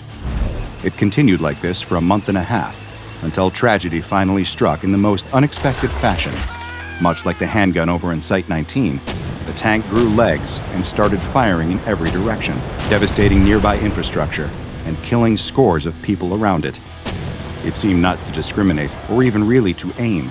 It fired in all directions with soldiers and civilians alike, and it took several groups of soldiers armed with anti-tank weaponry to finally put it down. No explanation was ever given for what happened that day. Most people just assumed that it was a tank operator who'd snapped under the intense pressures of war and gone berserk. But the truth would forever elude them. So what is the truth? Why has all this machinery, from innocent to disastrous, been taking on a mind of its own and causing chaos across the globe? Allow me to explain. These are just a few entries from the filing cabinet of incident reports belonging to SCP-658, a parasitic mechanical entity that's also known as the Botflies. SCP-658 instances are a unique species of highly reproductive anomalous creatures characterized by their 4 long, thin legs on the underside of their bodies and their single large mechanical eye somewhere on the upper body. They reproduce through contact with any man-made mechanical objects, though the exact means of parasitic infection are unclear. Simply making contact seems to be enough to turn an object into a breeding pod for a growing SCP-658 embryo, and gestation time is dependent on the size and complexity of the infected object. The embryo will present itself as a metal or plastic nub on the surface of the object, appearing to the untrained eye like some kind of minor production defect. This keeps the embryo safe as it develops, growing and absorbing the surrounding technology into its own biomechanical makeup. Incidentally, the name Botfly is a play on an equally unpleasant, non-anomalous parasitic insect, Latin name Ostridae, which implant their eggs into the living flesh of their victims, where they incubate, grow, and eventually burst out from the skin. The similarities in breeding patterns of non-anomalous botflies and SCP-658 are self-evident. These entities vary massively in size, from the diminutive stature of 5 mm squared to hundreds of meters. The size of an SCP-658 instance, much like its aforementioned gestation period, depends entirely on its host object. And Foundation research has indicated that any complex man-made mechanical object is susceptible to parasitic infection. From cell phones to jumbo jets, all technology is on the table for 658. And as indicated through the eyewitness accounts in the case files, the appearance of the individual SCP-658 instances are reflective of whatever technology incubated them. This influence of the host technology also appears to extend to SCP-658 behavior, with more benign objects like phones or wristwatches becoming equally benign creatures, and weapons such as firearms or combat-ready vehicles taking on a more aggressive nature. Given that the U.S. military alone has thousands of vehicles and even more firearms, there are naturally some concerns about what would happen if ever an SCP-658 outbreak got out of control at a military base. Thanks to the extreme proliferation of and dependence on technology in our modern era, a large-scale containment breach of SCP-658 could lead to a catastrophic exponential population boom. The SCP Foundation is keeping an extremely close eye on any signs of SCP-658 activity, especially in technologically advanced cities and other densely populated locations. Research has proven that these creatures are capable of manifesting adaptations that increase their reproductive ability even further. For example, during one test, it was proven that one SCP-658 instance was capable of impregnating another. The result was it transforming into a creature with 8 legs and 2 eyes that was capable of impregnating any objects they touched with 2 embryos, rather than the typical single embryo. While senior researchers deemed it unwise to see exactly how far these 658 interbreeding experiments could go, it stands to reason that it could also be subjected to an exponential increase. One hypermutated 658 instance could be capable of mass impregnating larger pieces of technology with hundreds, if not thousands, of embryos. You can see how these often tiny and seemingly harmless creatures could quickly become a big problem for all of us.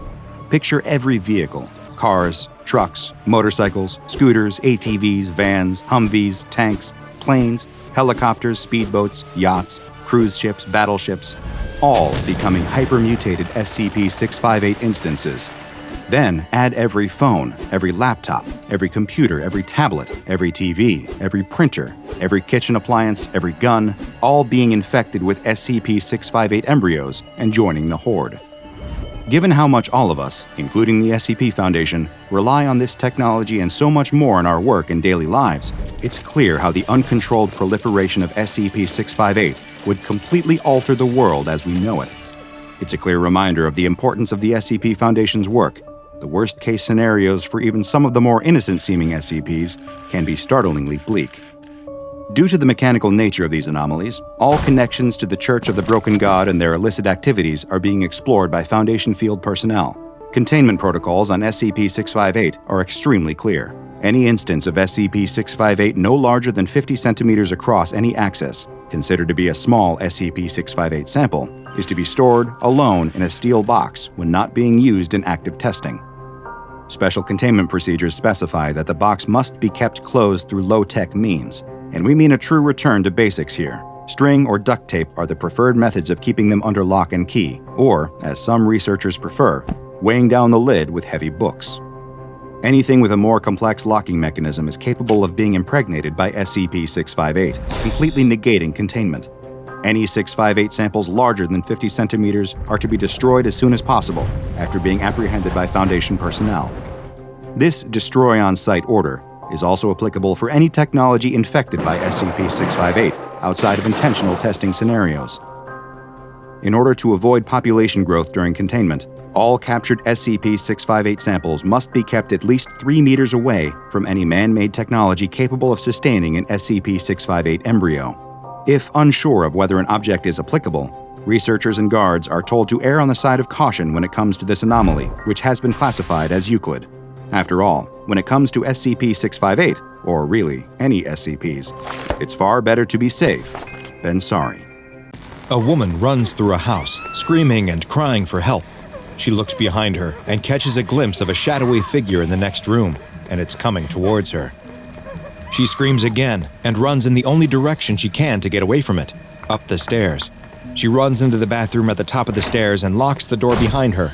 She is breathing heavy as she quickly takes stock of her situation. There's a window, but it's much too small for her to fit through, and even if she could, she'd probably break her neck trying to drop to the ground below. There's no way out. She's trapped. But she has an idea. She takes a deep breath, giving herself a brief moment to gather her courage before she unlocks the door and opens it. She steps onto the landing and spots what she's looking for, a telephone on a small table. But then she also sees the shadow of the thing chasing her coming up the stairs. She runs to the phone and picks it up before running back into the bathroom again. She shuts the door behind her and starts dialing 911, but just as she's about to dial the last number, the phone is ripped out of her hands and slams against the door. She runs to pick it up again, but when she does, she finds that the cord has been cut. There's got to be something else she can try. She rushes to the medicine cabinet and starts searching for anything she can that might help her. She frantically looks for something, anything, but is startled by a loud noise. She turns to see the door bulging on its hinges again and again. Her pursuer is trying to kick it down. She goes back to searching the medicine cabinet. There must be something she can use. The woman closes the medicine cabinet, and for a second, time seems to stop.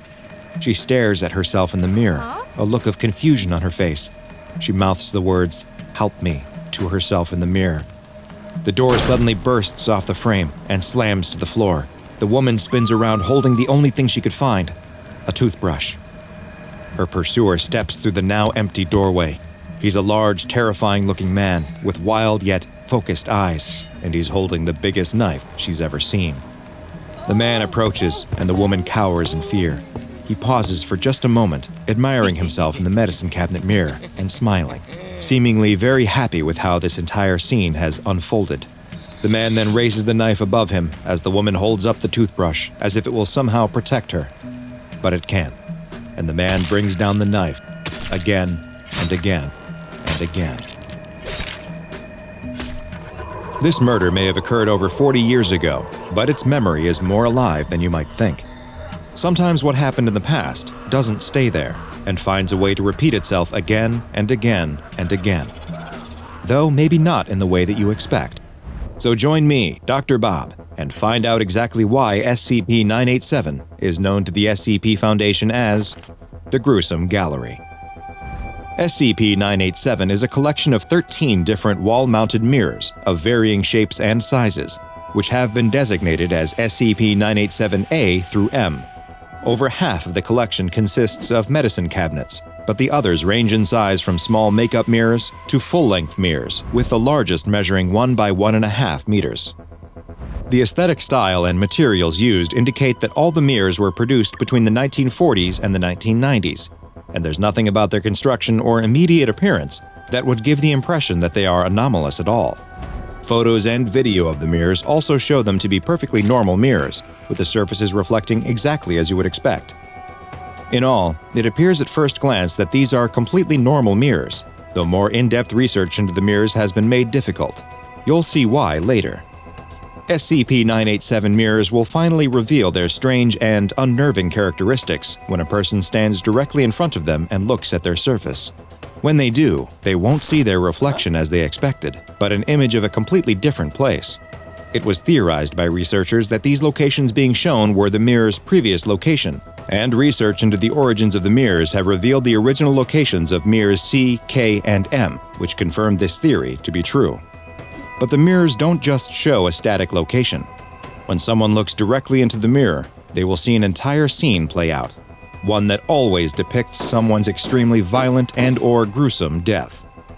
Each mirror depicts a different scene and location, though most of them appear to take place in a bathroom of some kind. The scenes shown vary in length, with the shortest being just 48 seconds and the longest running for over 4 minutes. After the scene finishes, it will simply start again, like a video that has been set on repeat. But the strange qualities of SCP-987 don't stop there. After the video loops and repeats itself twice, the images will start to change. The person in the mirror who is about to suffer a horrific death will seem to become aware that someone is watching them through the mirror. They will often begin soundlessly pleading with the viewer to help them, growing more emphatic as the scene evolves. If there is an aggressor present in the scene, they too will sometimes seem to become aware that they are being watched through the mirror, and may even appear to interact with the person who is watching them by making hostile gestures or writing on the surface of the mirror. 3 of the victims portrayed on the glass of SCP-987 mirrors have been identified, the previously mentioned SCP-987-C, K, and M mirrors. SCP-987-C depicts a well-to-do 62-year-old male in the bathroom of his California home in 1968. The man is bound and kneeling on the floor when a young Asian woman dressed in lingerie enters the room and proceeds to strangle the man to death. The scene will repeat one time and then begin to change. In this instance, the woman will usually stop at the mirror after she enters the room to reapply her lipstick. She will then kiss the mirror, leaving a red imprint on the glass before asphyxiating the man on the floor. When looking into SCP-987-K, the viewer will see a 34-year-old man in the hallway of his home, which has been identified as being in Maine during the early 2000s. The man is standing on a ladder while he installs a new chandelier in the ceiling. After a moment, the man loses his balance and becomes entangled in the elaborate lighting fixture. As he struggles to compose himself, he accidentally pulls a length of electrical wire from the ceiling that becomes wrapped around the man's neck as he falls from the ladder, leading to him being simultaneously strangled and electrocuted. When the scene repeats and starts to change, the man will appear to become more and more apprehensive about his task, and his final moments will become more and more painful looking. His wife will sometimes enter as well, to find his dead body suspended from the ceiling, before the scene ends and starts to repeat.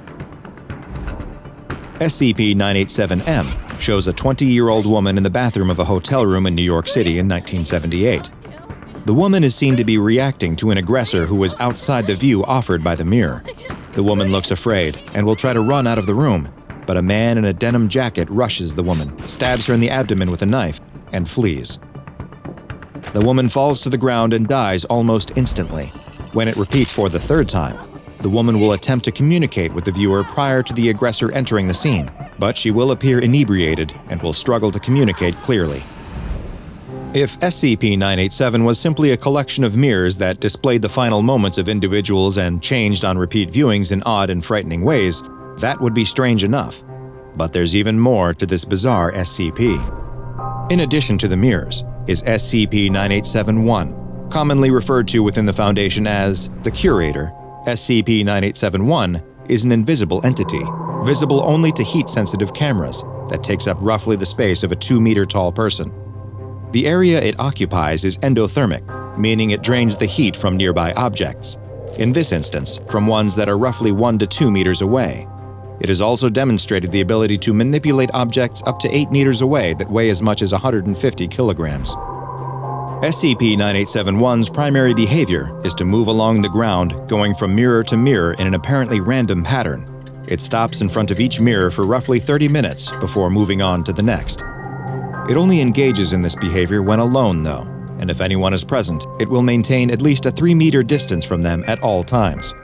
The only exceptions to this occurred when staff attempted to do anything to the mirrors other than gently clean them. If the mirrors are tampered with in any way, SCP-9871 will react quickly and aggressively, making any physical research into the mirrors difficult, if not impossible. Both SCP-9871, as well as the collection of all 13 mirrors, have been classified as Euclid, and are currently contained at Research Site 14 in an airtight 5x12 by 3-meter chamber with concrete walls, that is itself enclosed in a Faraday cage. The chamber is monitored at all times by both standard and thermographic cameras, but despite this, there have been several instances of SCP-9871 seeming to breach containment and disappear for short periods of time before reappearing in the containment cell. On at least 5 known occasions, SCP-9871 dissipated from both the normal and thermal imaging cameras. In each of these instances, when it reappeared, a new mirror materialized as well, which has led to the Foundation's original collection of 13 mirrors growing to 18 in total, and it seems likely that this number may continue to increase. While in most cases, SCP-9871 returns with a mirror that depicts a death that occurred long in the past, in one especially chilling instance, the 9871 entity disappeared a full 15 minutes before the death took place. When it returned, it had the mirror depicting the freak accident death of a man being killed by his own chandelier. Whether SCP-9871 had any hand in this death, or perhaps even all of the deaths, is currently unknown. What does seem likely is that the presence of the mirrors in Foundation control is the only thing that keeps SCP-9871 in containment, at least most of the time. But be careful the next time you're performing a dangerous task and notice that a mirror is in view. You never know who or what may be watching. A young woman is spending the morning in town, completing a few errands she's been meaning to get to for a while. She picks up a few items from the supermarket, gets the cracked screen on her smartphone repaired, and decides to treat herself to a Danish from a local bakery. It's a relatively idyllic Tuesday, until she turns the corner into a narrow side street and sees them. It can often be a little disconcerting to suddenly find yourself staring at a crowd that is gathered for seemingly no reason, but something about this one makes her particularly nervous, and she quickly realizes why. Each person in the tightly packed together group is grinning, as if they are all in on a particularly cruel joke about her. At face value, they all seem to be very different people, a collage of ages, races, genders, in different clothes with different styles, and yet they're all walking with perfect synchronicity, one perfectly timed footfall at a time. This is enough to seriously creep her out. Whatever this strange group of people is doing, she wants no part of it. Instead, she turns and heads in the opposite direction, fast walking and stealing discreet but frequent glances over her shoulder. She can't help but notice, even when the crowd exits the small side street, that they remain huddled together, like security guards packed tight around some invisible VIP. And even worse, they seem to be following her trajectory, getting faster, getting closer, still perfectly in sync with one another. How are all these people gaining so fast? She thinks to herself. When she's around a corner and out of sight, she does the sensible thing and breaks into a sprint, eager to put some distance between herself and them. Even though they haven't shown any signs of overt aggression, she can tell on some visceral level that they mean her great harm. She knows if ever they get close enough, within grasping distance, something terrible will happen. She's soon back at her home and locks herself in, bolting the door behind her. She breathes a sigh, but she's not relieved, not really. Maybe she's paranoid, but she feels like she isn't out of the woods just yet. Those eerie smiles, those perfect footsteps, she can't get them out of her mind. She slips into her kitchen and slides a knife out of the block. She tells herself that doing this is a little crazy, but having some kind of weapon in hand makes her feel at least a little bit safer. But whatever the feelings of comfort the knife gives her are shattered when she hears the doorbell ring. She hadn't ordered anything. She wasn't expecting anyone. Who could that be? She hides the knife behind her back and makes her way towards the door. Ding dong, it rings again. Whoever is on the other side is getting impatient. She opens the door slightly, but leaves the chain in place. There's a smiling man in a business suit on the other side. She's racking her brain, trying to remember. Is he one of the people from the crowd? Or is she just imagining things because she's freaked out? She can't tell anymore. She can feel her palm getting sweaty around the knife's handle. The man at the door clears his throat and says, "Excuse me, ma'am, I won't take up too much of your time, but I wanted to ask, have you heard the good word?" She shakes her head and tells the stranger that she isn't interested in hearing his pitch, but he just keeps smiling and presses on. Do you ever feel lonely, dissatisfied, unfulfilled? Don't you ever wish that you could become a part of something bigger than yourself? It'd be a real weight off your shoulders. She's starting to run out of polite ways to deny him when she hears a faint tapping against the nearby glass. The young woman turns her head and looks into her living room. There's a smiling woman standing at the window, rapping on the glass with her knuckles, grinning. The chill sets in immediately. She recognizes that face with absolute certainty. It's one of the people from the crowd, and now she knows for sure that the man at the door is too. But when she turns back to him, all she sees is his hand reaching through the gap in the door for her. She screams and backs away, instinctively slashing the knife at him. 2 fingers fall to the floor, but there's no blood, just thick, flesh-colored pus dripping from the 2 stumps. The hand doesn't even flinch. It keeps reaching, and soon the gap in the door is crowded with the faces of even more grinning human figures. She turns and runs as the sheer collected momentum of the crowd forces open the door. They spill into the hallway, tumbling over each other, but still smiling. She notices something trailing out of their clothes. Long, sinewy ropes that look like they're made of living flesh, wriggling and pumping with each passing second. This whole situation seems to just be getting worse and worse. Thinking quickly, she decides to flee up the stairs. If she gets to her bedroom fast enough, she can lock her door from the inside, open the window, and climb down the trellis into the yard before they can break in. In that moment, it seems like the best course of action, but only because she has no idea just how quickly the crowd can close the distance. In an instant, the crowd is up onto the stairs and following her, extending their grasping hands in unison. Who are these people? Why are they doing this? The questions that flood her mind are soon forced out by the shock of the grinning stranger in the business suit, pulling her into a powerful bear hug. He squeezes hard, and she can feel it in her muscles and bones. She wriggles for her life, but she can't resist his strength. The rest of the crowd reaches for her. She spots those awful fleshy cords again, emerging from the backs of all these terrifying strangers. And now she sees what they're all leading back to, a giant, formless blob of flesh, like some corrupted, unknown organ, a huge, monstrous tumor. It pulses and throbs. Just looking at it makes her want to be sick, and she can feel the most horrible energy coming off of it. Whatever this thing is, it wants her. It's reaching for her. Fight or flight kicks in, and this time flight isn't an option. The stranger in the suit has a good grip on her, in spite of his missing fingers, but she's still got the knife. She can see the cord trailing from his back into the giant flesh blob, and with one decisive strike, she severs it with the kitchen knife. Immediately, the man in the suit lets go of her. Both ends of the cord flop down, spraying more of the flesh-colored pus, but the effect on the man himself is even more drastic. He flails around, making the most horrible guttural gurgling noises she's ever heard. He heaves and vomits out gallons of the pus. It sprays from his eyes and nose like a fire hose. It oozes down and out of his pant legs. His body deflates like a punctured balloon as the awful substance cascades out of him, until all that's left is a wet, vacant sack of skin and clothes, quivering on the floor. But she doesn't have time to dwell on the horrors she's just witnessed. She needs to get out of here, now. She turns and continues running up the stairs as the crowd regroups and begins chasing her. She can hear their perfectly synchronized footsteps sloshing through the liquids of their fallen member. They've barely even slowed down. She keeps running. She just needs to keep running. A number of hands close around her body. Several of them clamp around her wrist, squeezing tight until the knife falls from her hand and clatters to the ground. They've learned already. The crowd rises up and closes around her. No matter how hard she struggles, they won't budge. They just keep huddling in. She can hear the giant pulsing mass of flesh closing in behind her. She feels one of those long, fleshy cords slithering up her back, its fibrous strands easing their way into her flesh until the connection is made. Her eyes roll up into her head as it pumps the fluid into her body, melting away everything inside and congealing it into the same nightmarish slop that she'd just seen splattering out of the man in the business suit moments ago. Little by little, everything that was once her is hollowed out, filled in, and painted over. Once the transformation is complete, she smiles, just like all the others. But she's not she anymore.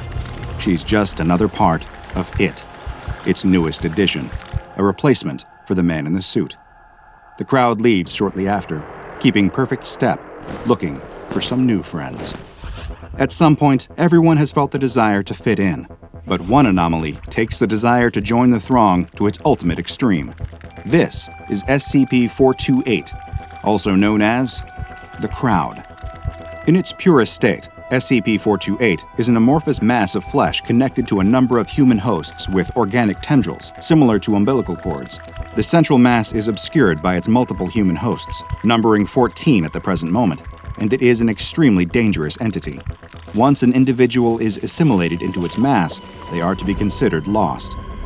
Upon assimilation, all of the victim's complex internal structures, bones, musculature, organs, nervous system, are instead replaced by material similar in composition to the amorphous mass that controls them. All that remains is their skin and vague shape, being piloted by the SCP-428 hub. When not actively seeking new victims to assimilate, SCP-428 enters a dormant state, its assimilated victims standing in a circle around the hub, audibly mumbling to one another and swaying gently. SCP-428 and its crowd will enter a hostile state if anyone travels within 2 meters of it. With surprising speed and ferocity, members of the crowd will try to mob the unfortunate victim in a sudden ambush, bringing them into the proximity of the hub. If they remain in this state for over 10 seconds, a cord will attach to their body and their vital systems will be replaced, and they will be assimilated into the crowd, just like the other victims of SCP-428 were before them. If, however, the victim somehow manages to escape before the process is complete, this will not be the end of their ordeal. Should someone evade its attention, SCP-428 and the crowd will enter a period of active hunting behavior to seek out the escaping victim. Failing that, they will try to assimilate any human wandering into their vicinity. There is no safe way to approach SCP-428 or any of its members under any circumstances. To do so is to court a fate worse than death. When a victim is assimilated, SCP-428 and the crowd will return to a dormant state until another victim presents itself. Foundation studies have determined that SCP-428 seeks to add at least one person to its crowd every month, and if a person is not provided, then it will engage in hunting behavior, putting everyone in the area in grave danger. SCP-428 isn't controlling a gaggle of mindless zombies, though. It is an extremely intelligent hive mind, made all the more frightening by the fact that it absorbs the knowledge, memories, and skills of each of its victims, and can reapply them through any of the others. Because of this, it appears to have incredibly adept knowledge of the human mind, and will happily resort to using tactics of psychological manipulation to gain an advantage. Despite being a large crowd, tests have shown that SCP-428 and its assimilated victims can move terrifyingly fast. This is because, due to the very nature of the perfectly attuned hive mind, they can walk or run in perfect synchronicity. To best understand this, picture a centipede skittering at great speed across a wall. So many legs, but all sharing a perfectly coordinated nervous system, working together to move the creature with military precision. Even individually, each member of the crowd is a formidable foe. Once they become part of SCP-428, they exhibit greatly increased strength. They show no signs of feeling pain, and also have the ability to quickly heal any injuries. Wounds also do not seem to impede function whatsoever. A member of the crowd getting shot in the leg won't slow it down in the slightest.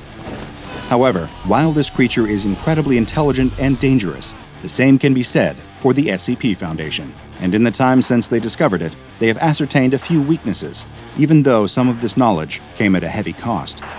Though members of the crowd appear significantly resistant to damage, the SCP-428 hub itself appears to be vulnerable to attack and more than capable of feeling pain. If the hub is damaged in a manner that would cause pain, every member of the crowd is able to feel it, often collapsing and writhing around in agony. When the creature collects itself, it will retreat, guarded by its human shields. The Foundation has used this method to corral the creature back into containment during breaches, with the controlled applications of fire or electricity being favorite methods of Foundation security forces. Severing the connection between a member of the crowd and the central hub is also a surefire way to weaken the overall ability of SCP-428. A severed crowd member will immediately collapse, the SCP-428 material inside it liquefying and excreting from every orifice. This may intensify SCP-428's drive to discover a new victim, but it can also be used as a method of population control for the crowd itself. There has been one major incident concerning SCP-428 since its containment at the SCP Foundation, and it acted as a painful reminder to all staff that one should never underestimate the abilities of the anomalies they contain. Evidently, one of the people assimilated by SCP-428 in the past was skilled in the art of lockpicking, as SCP-428 had absorbed this skill. It took apart one of its members' belts and used the pieces to pick the lock of its containment chamber from the inside.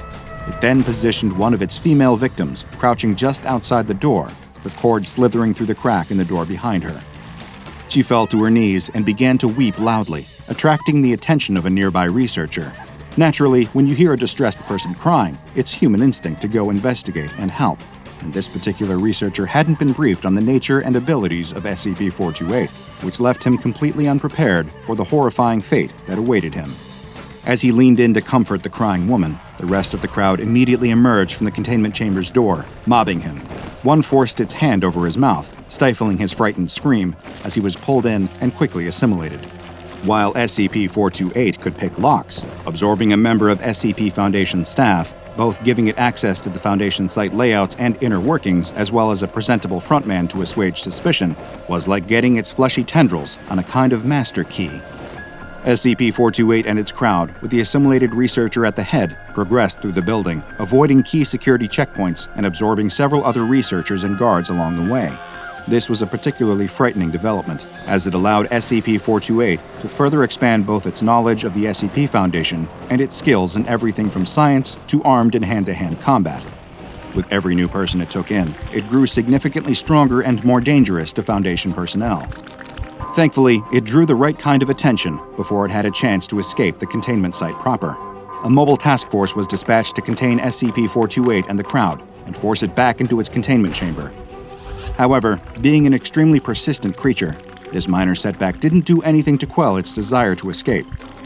Given that several members of its crowd were now ex-Foundation staff members, it tried to leverage this in order to manipulate the people guarding its chamber. This became such a problem that a researcher appended a note to its file, reading, "People, these casualties are gone. They are SCP-428 now. No matter what it might say or do, they are not your work colleagues nor your friends anymore. Remember this, it may save your life. SCP-428 and its crowd is currently contained in a 5 meter by 5 meter by 5 meter cell, with walls electrified to 30,000 volts to discourage attempts by members of the crowd to break or climb them. The cell is accessed via an airlock, and entry is restricted to Level 3 researchers and below, while escorted by 2 armed guards in order to eliminate the risk of SCP-428 absorbing a valuable asset to the SCP Foundation and coming into possession of truly catastrophic knowledge and skills as a result. Just imagine the disastrous results if, say, a member of the O5 Council were suddenly a part of SCP-428. Researchers are to remain a minimum of 2 meters away at all times, and it is mandatory for at least 2 armed guards to stay posted at the chamber's entrance at all times. SCP-428 is to be given 1 member of D-Class personnel to assimilate every single month in order to prevent it from engaging in hunting behavior. Due to SCP-428's frightening ability to absorb memories, skills, and intelligence, all D-classes given to 428 are screened for low intelligence and a lack of valuable skills to ensure that the anomaly isn't being given any new aces up its sleeves. However, continually giving SCP-428 new victims is going to increase its overall size and thus necessitate gradual containment upgrades. The possibility of permanently neutralizing SCP-428 is being explored, but in the meantime, it has been given the Euclid Object Class because of its intelligence, skills, and unpredictability.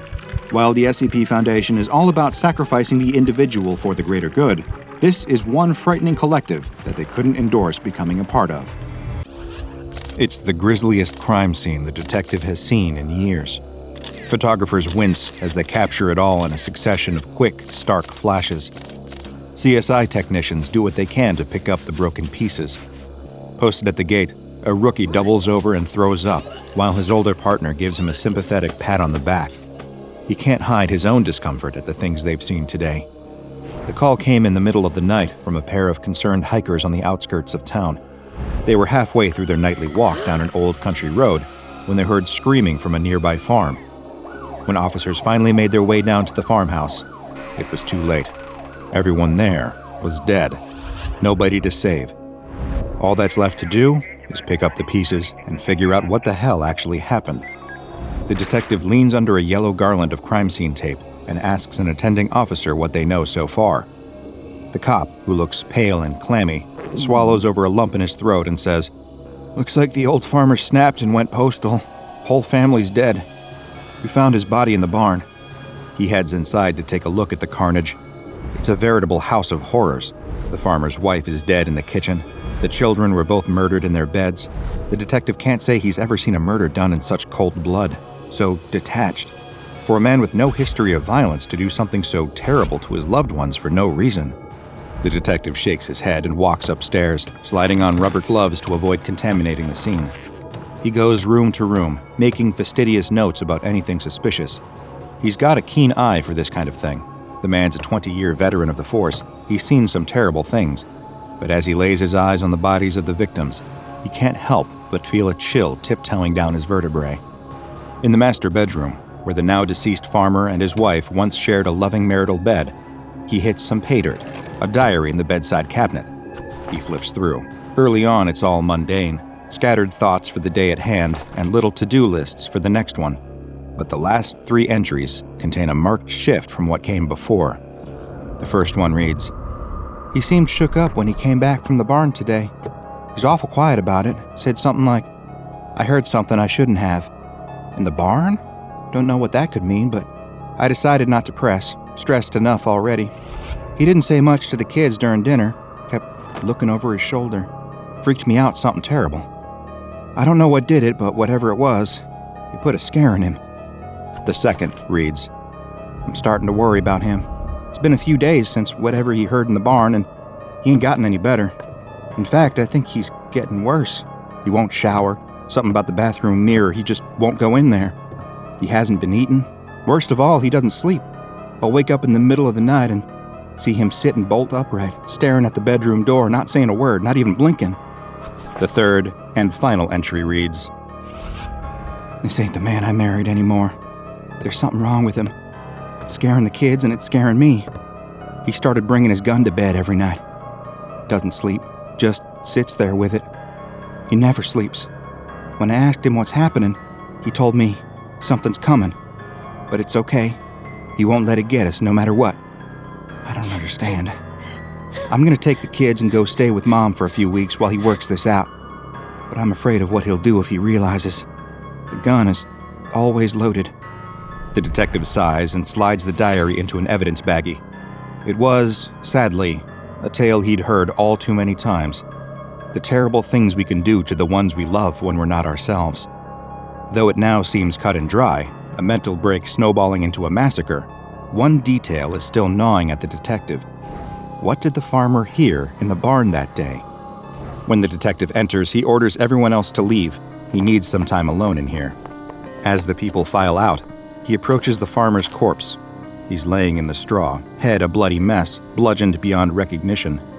And yet, he's the one holding the blood-stained hammer. And in his other hand, he's clutching something even stranger, a rusty old cowbell.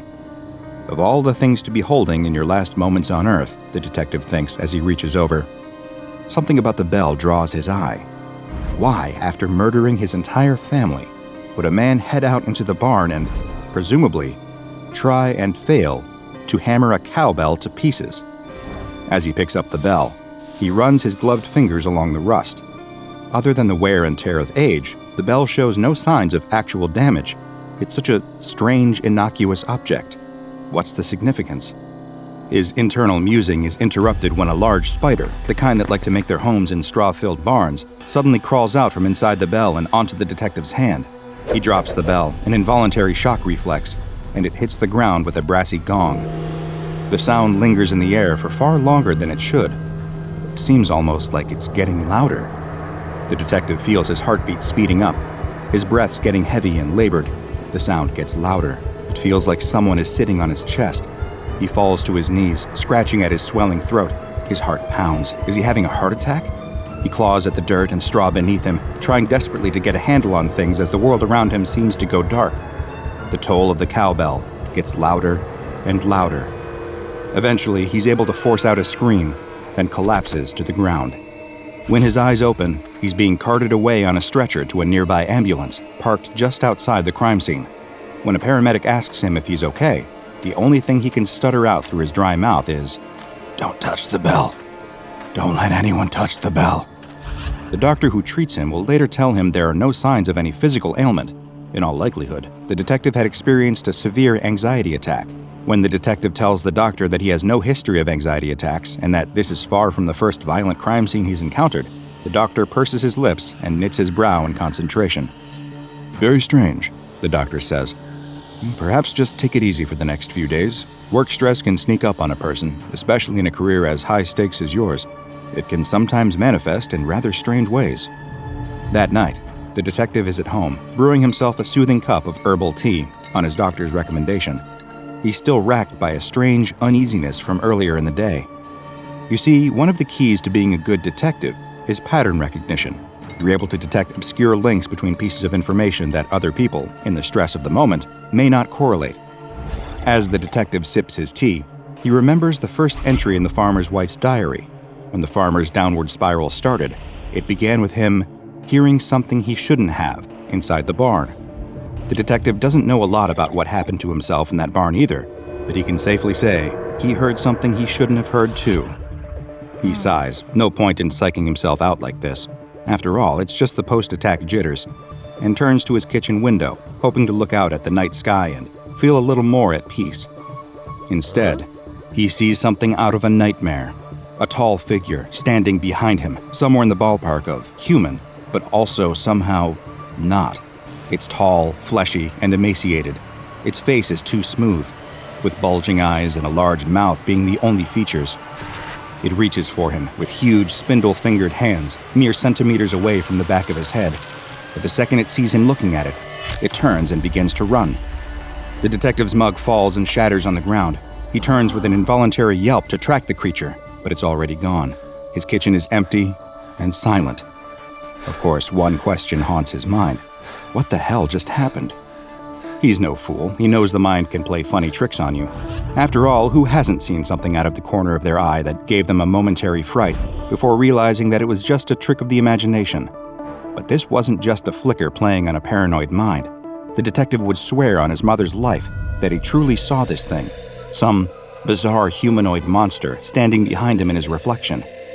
He doesn't know which possibility scares him more, that there really was something behind him, or that he's starting to lose his mind. Either offered a number of frightening possibilities, but the detective does what he does best, applies logic to a situation. He'd spent the day around a particularly distressing crime scene, read something unnerving in the diary of one of the victims, and suffered a panic attack in the barn. All of this was just a suggestion implanted in his mind, connections being threaded where they shouldn't, a natural side effect of a brain wired to register patterns in strange data clusters. The detective does his best to remain calm for the rest of the evening. Fear is the mind killer. Panic only ever makes a situation worse. These are both things he believes, but he can't seem to shake that creeping feeling of dread. He's being watched. For the first time in his adult life, the detective decides he doesn't want to sleep in the dark. All those shapes in the blackness put him on edge. He thinks that a good night's sleep will probably have him right as rain by tomorrow morning. Everything passes eventually. As his mind drifts and his eyes begin to flutter closed, he starts to wonder if he always left that bathroom door open, or whether it started to open very slowly as soon as his head hit the pillow. Sure enough, he wakes up gasping. Long, cold fingers, abnormally long in fact, and cold as death, have closed around his throat. He's gasping in vain for breath as the hand clamps tighter. His eyes jolt open, and he sees it again, that tall, thin monster lingering over him, strangling him. Its face is split into a wide, sadistic, tooth-bearing grin. For something so thin, it's impossibly strong. The detective can't move, he can't scream, he can't do anything. But as he slips from sleep to true wakefulness, the monster is gone. It wafts out of the room with all the ease of a gust of wind. He sits up, heart pounding, lungs strained, skin slick with sweat. He's never been so afraid in his life. He's been calmer during the active shootouts of his beat days all those years ago.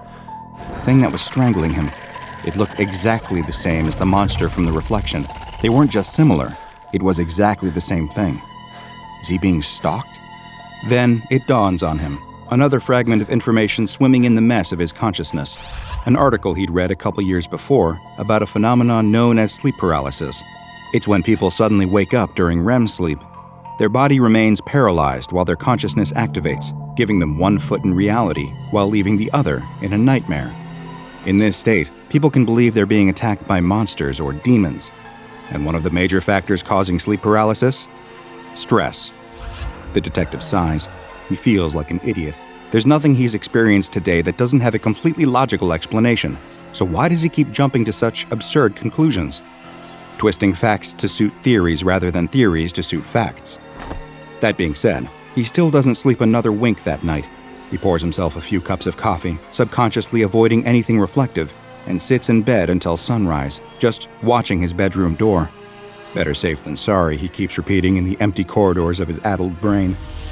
He drives to work the next morning like he always does. Sitting at a stoplight, a car pulls up next to him, and he catches something in the reflection of the car's window. It's that monster again, sitting next to him, reaching out towards him with one of its huge hands. The detective gasps and spins around, his eyes flaring with panic. But of course, it isn't there. Just some children on the sidewalk on their way to school. Maybe it's the fear, maybe it's the sleep deprivation, maybe it's both. But in that moment, he feels like crying. Little does he know, things are going to get so much worse. Over the following days, the frequency of the sightings increases. Anytime he finds his eyes meeting a reflective surface, that monster is there, approaching him. But of course, it runs away before he can ever look at it head on. The people at work keep giving him funny looks. He grits his teeth. He can't say anything. If he tells anyone what's been happening to him, they'll haul him off to the funny farm to spend the rest of his life in a padded cell. But he knows he's not crazy. It's too real to be the product of human insanity. This isn't some hallucination. That thing is really there. It's always waiting, always watching. Even when he can't see it, he can feel its eyes on him, sense its malicious intent. It's even worse at night. Every time he tries to sleep, it attacks him. He feels its hand clasping around his throat. He feels its balled fists pummeling his body. He feels its long fingernails scratching into his skin. He can't sleep anymore. He's too scared. And that too takes its toll. Every feeling, every emotion, every thought starts to take on an odd, flat quality, like nothing is quite real. He starts to subsist on coffee, energy drinks, and anything else that will give him a buzz of alertness. He started to carry his service pistol around with him everywhere. He hides it under his pillow at night. He can never be too careful. He knows that the creature is always out there, always watching, always waiting. He knows on some level that it won't stop until it has taken everything from him.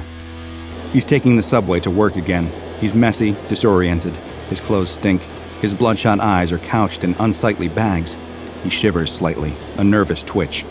Put simply, he's not the man he used to be. He can't drive anymore. His nerves are too wrecked, and he has to take the bus to and from work.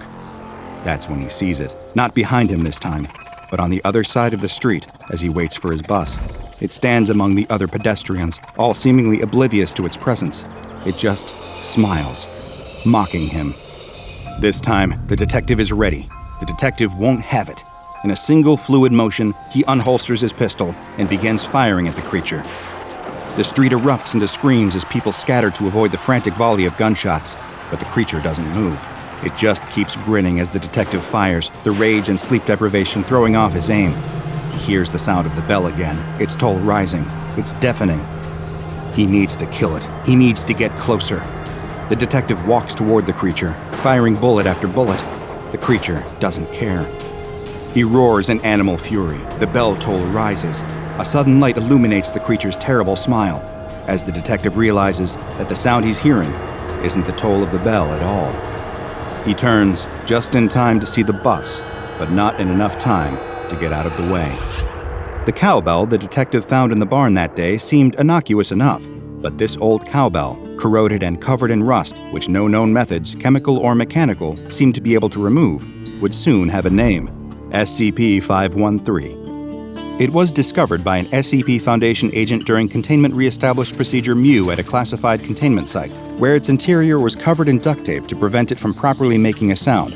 There was also a paper note attached reading, "You've seen it, now he can hear you. You've touched it, now he can see you. Never ring it. If you hear it, he can touch you." And this is a warning worth heeding, because ringing SCP-513 invariably results in death. The question is just how much mental and physical anguish it puts its victim through before that endpoint. When the bell is first rung, anyone within earshot will begin to experience extreme anxiety, including physical symptoms such as heightened heart rate and raised blood pressure. They will also report feelings of dread and may claim that they can feel themselves being watched. within about an hour, this worry is confirmed. SCP-513-1 is the less than charming creature hounding the unfortunate bell ringer, and will begin to stalk the affected individuals. It will appear to approach individuals from behind, but quickly disappear if ever the subject attempts direct visual contact. It will also stage non-lethal physical attacks on its victims during their sleep in order to induce greater levels of psychological terror, though it disappears quickly upon waking. The stalking threat will only elevate over time, leading to increased psychological disarray for the victim. SCP-513-1 will eventually induce paranoia, aggression, hypervigilance, and depression, ending in a distressing and violent death. Because of the immense danger posed to anyone who hears the sound of this cowbell tolling, SCP-513 has been given extensive containment precautions, extensive enough to warrant giving it the Euclid Containment Class, a classification reserved for things that are often unpredictable in containment. SCP-513 is suspended in a 1 cubic meter block of gelatin and contained within a soundproofed, climate-controlled cell. The gelatin is inspected daily for any degradation or loss of integrity. An emergency inspection is carried out immediately following any earthquake, explosion, or sonic event grade 2 or higher. Personnel performing the inspection wear earplugs and active noise-canceling earmuffs at all times while inside SCP-513's cell to avoid any kind of accidental exposure. If the gelatin cube shows any signs of degradation, such as rips, tears, splits, liquefaction, or mold, SCP-513 will be immediately removed and suspended within a replacement cube by a team of surgically deafened Class D personnel. No other personnel are to enter the cell during this procedure. Any sentient beings exposed to SCP-513 are to be monitored by at least 2 security personnel at all times. Under absolutely no circumstances may exposure victims be administered sedatives or allowed to fall unconscious. Any victim who does fall unconscious is to be terminated immediately. Class D personnel are to be terminated at the first sign of mental degradation. All other exposure victims may be terminated at their request. If possible, SCP-513-1 is to be apprehended on site, but sadly, the Foundation hasn't managed to get their hands on this unpleasant creature yet. But be careful ringing any mysterious old bells you find, or else he might just get his hands on you. The old house sits, crooked and dilapidated, on the very end of the last street in town. It's the kind of house that children share stories about and warn each other to stay away from. There isn't even any graffiti on it, rare for an abandoned building in this town. But nobody is brave enough to get close to it and risk their life if the rumors of its history are to be believed. A black van containing 4 men pulls up along the curb outside the house. One of them has been black-bagged, zip ties cutting into the skin of his wrists. He was leaving a bar in town when suddenly he found the barrel of a 9mm semi-automatic pistol looking him in the eye, held by a man with every reason to pull the trigger. 2 other men had then emerged from the dark behind him. There was a brief feeling of cold metal against his skin as the twin metal barbs of the stun gun were jammed into the man's neck. His body then began to convulse as 50,000 volts of electricity ran through his body, and when he was finally able to open his eyes again, there was only darkness. The back doors of the van swing open, and the unfortunate man is pulled out by 2 of his captors. The driver joins to help drag the man down the gravel pathway up to the deserted house's front door. In his desperation, he offers any excuse he thinks might save him. "Please, I just need a little more time. I can get the money, I swear. I've got another job lined up, honest. I start on Monday, just a little longer, I'm begging you." All he receives is silence as he's taken into the old house. There's no pleading, begging cliche that they haven't heard before. They've learned to just tune it out and get the job done. Click, click, click. The 3 men turn on their flashlights. The electricity hasn't been on in the uninhabited house for years. It's the domain of rats, roaches, and spiders now. The only evidence of life being the network of spiderwebs in every corner and the faint chittering sound of something coming from behind faded wallpaper. The only reason anyone would ever choose to come here is when you needed to do something under the absolute cover of dark, which is exactly what they needed to do. The dark-suited men drop their weeping prisoner to the ground. He tries again to plead with them and receives a hard kick in the gut. It knocks the breath out of the man, and he is left wheezing in quiet pain, no longer able to speak. One of them finally pulls the dark bag from his head. His nose is bleeding. His eyes are equal parts bleary and afraid, like he only half understands his circumstances. What he does understand, though, is that it's looking increasingly unlikely that he'll be leaving this house tonight. The 3 men look down at the pathetic figure huddled on the floorboards. None of them really want to be here, but this is the job they've been paid to do. They are unaware, though, that they aren't the only ones watching. Somewhere in the dark is someone else who watches them with a detached, almost amused curiosity. Taking in the deep dark of the house, one of the men wonders aloud whether it might be haunted. The man with the gun laughs as he pulls back the hammer on his gun and tells him that there's about to be one more ghost here. But just as he is about to pull the trigger and put an end to their captor's terrified blubbering, he suddenly hears something that gives him pause. Something from above them, upstairs. Is he imagining it? Or are those particles of dust floating down from the ceiling, accompanied by the sound of footsteps? All of the men clearly hear it, and the three look around, shining their flashlights into the dark corners of the room. The one holding the man at gunpoint motions to one of the others to go check upstairs. He looks like he'd rather do anything else, but when the man with the gun, who is clearly the one in charge, turns and points his gun at him instead, the man finally concedes that he'll go check it out. He draws a gun of his own from inside his pocket and starts making his way up the creaking stairs to the second floor of the house. The leader's mind is still on whatever's upstairs. His dumb lackey tried filling his head with all those goofy ghost stories, but he knows, deep down, it's probably just a raccoon or something. When his driver has ensured there are no other witnesses, he'll finish the job, and they can all get out of this creepy dump. He calls up to the driver and asks him if he sees anything up there. "Nothing," he calls down. "I think we're—" His words are cut off by his own sudden scream. There are two gunshots, followed by a loud thump as something heavy hits the ground. The two men, both with guns out, crouch down in defensive poses. They call out again, asking what's happening, but they're only met with cold, unforgiving silence. Everyone is on high alert now. Even the bound man is now more afraid of whatever's upstairs than the men who brought him here. Nobody dares move as, after what feels like minutes of silence, the footsteps resume upstairs again. The leader calls out again, asking what's going on. Still no reply, just more footsteps. They follow the sound across the floor above them to the stairs, then listen as the steps start to creak again. Their eyes drift over where they see nothing. Are they going insane? The two hired guns share a panicked glance, as if to say, "What do we do now?" But neither has an answer. A quiet, reedy whisper suddenly echoes through the stale air of the house. With what sounds like a female voice, it rasps, "What are you doing in my house?" The remaining lackey, consumed by panic, begins firing wildly into the dark. The captive and the leader both get as close as they can to the floor as bullets fly through the air, piercing the old wooden walls, causing roaches alike to scatter. Soon enough, the bullets are gone, replaced with only the feeble click, click, click of his dry firing. "What is going on in here?" he thinks. "This place really is haunted." Before another fearful thought can cross his mind, a lamp comes flying at him out of the darkness, shattering into pieces of skin-carving ceramic against his face. Next comes a book, then an old heavy phone, and then a dusty old brick that strikes his skull with a monstrous crunch.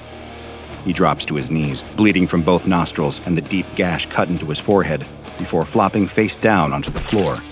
He'll be lucky if he ever wakes up. Only the leader and his prisoner are left now, both confused, both afraid, both seemingly beset by a poltergeist. Suddenly, the leader feels a hot breath on his neck and a whisper right into his ear. "You shouldn't have come here," it hisses. He turns, screams, and fires once into the dark. Nothing. A strange, tinny giggle suddenly loops around him. It's everywhere and nowhere. He can hear footsteps, but where are they coming from? They're simultaneously getting further and getting closer. An unseen fist collides with his jaw, harder than he's been hit in a long time. He stumbles, looking around for the assailant, panting like a prizefighter in the championship rounds.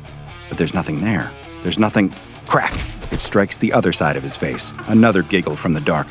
He spits a tooth out as his mouth bleeds. Not knowing what else to do, he extends his arm and fires desperately. Maybe he'll get lucky. Or maybe not. A force wraps itself around his extended arm and pulls on it with a sudden immense pressure. It snaps before he has the chance to scream, his arm bending at the joint in the wrong direction. He lets out an agonized cry as he drops his gun to the ground. But that scream is cut off when he takes a punch to the solar plexus, sapping the wind from him as he spews out a thin mist of blood that settles onto the shape of a woman's face, staring right at him, grinning. His terror and pain overcome him. His mind snaps and he faints from panic, collapsing to the ground in a heap. His jacket opens as invisible fingers work a handkerchief from an inside pocket and wipe the blood from the floating face, leaving only a floating, bloody handkerchief. The man on the ground, the one who was brought here against his will, watches astonished and speechless as the handkerchief flutters down to the ground. All he can do is stare in amazement as the leader's arm flops limply upright, as the gold watch around his wrist unclasps itself and floats into the air, and then, with a strange gulping noise, disappears entirely. Footsteps creak across the ground, the front door opens, then closes again, leaving the terrified man in silence, lying on the floor between two bodies. After a time, he finally gains the courage to stand up. He creeps nervously towards the front door and opens it. There's no one outside. Not that he could see whatever assailant just took out the group of men anyway. With one last look back into the dark house, he steps out and closes the door behind him. He's free, and no matter how hard he tries, he will never understand the true nature of the invisible specter that just saved his life. But while none of the men will never know what they encountered that night, the SCP Foundation certainly does, because these are the kind of antics you can expect from SCP-347, also known by the somewhat obvious nickname of the Invisible Woman. But she has another name, her own self-chosen epithet: Claudia. Foundation staff are currently unsure whether this is the real name of the SCP-347 entity or a pseudonymized reference to Claude Rains, the English actor who portrayed Dr. Jack Griffin in the 1933 film The Invisible Man. Of course, nothing is really as it seems when it comes to this particular anomaly, though it's easy to be more than what meets the eye when nothing meets the eye at all. Claudia, as I will refer to her both out of respect for her chosen name as well as for the sake of simplicity, is 164 centimeters in height and 55 kilograms in weight. And that's really all that is known for sure about her, because her primary anomalous trait is, of course, that she is completely and utterly invisible. Although she seems to possess them like an average human, all parts of her body, including blood and hair, will remain invisible even if removed from her body. It seems that only saliva and bodily waste become visible when separated from her body, as a number of disgruntled, mop-and-bucket-wielding D-classes are more than aware. Claudia is able to see through what also must be anomalous means, since in typical humans, the cones and rods of the eyes must be visible for them to receive light and thus see. Research is ongoing as to how exactly this is possible, as well as what it could potentially provide for active camouflage technology. By her own description, which due to her skittish and crafty personality must be taken with a grain of salt, Claudia is a mixed-race woman between the ages of 19 and 25, with brown eyes and wavy black hair. She appears to have no anomalous traits other than her invisibility, no super strength or speed, no ability to fly. However, what she does have is a very particular set of skills that make her a nightmare to anyone wishing to keep her under lock and key, like, for example, the SCP Foundation.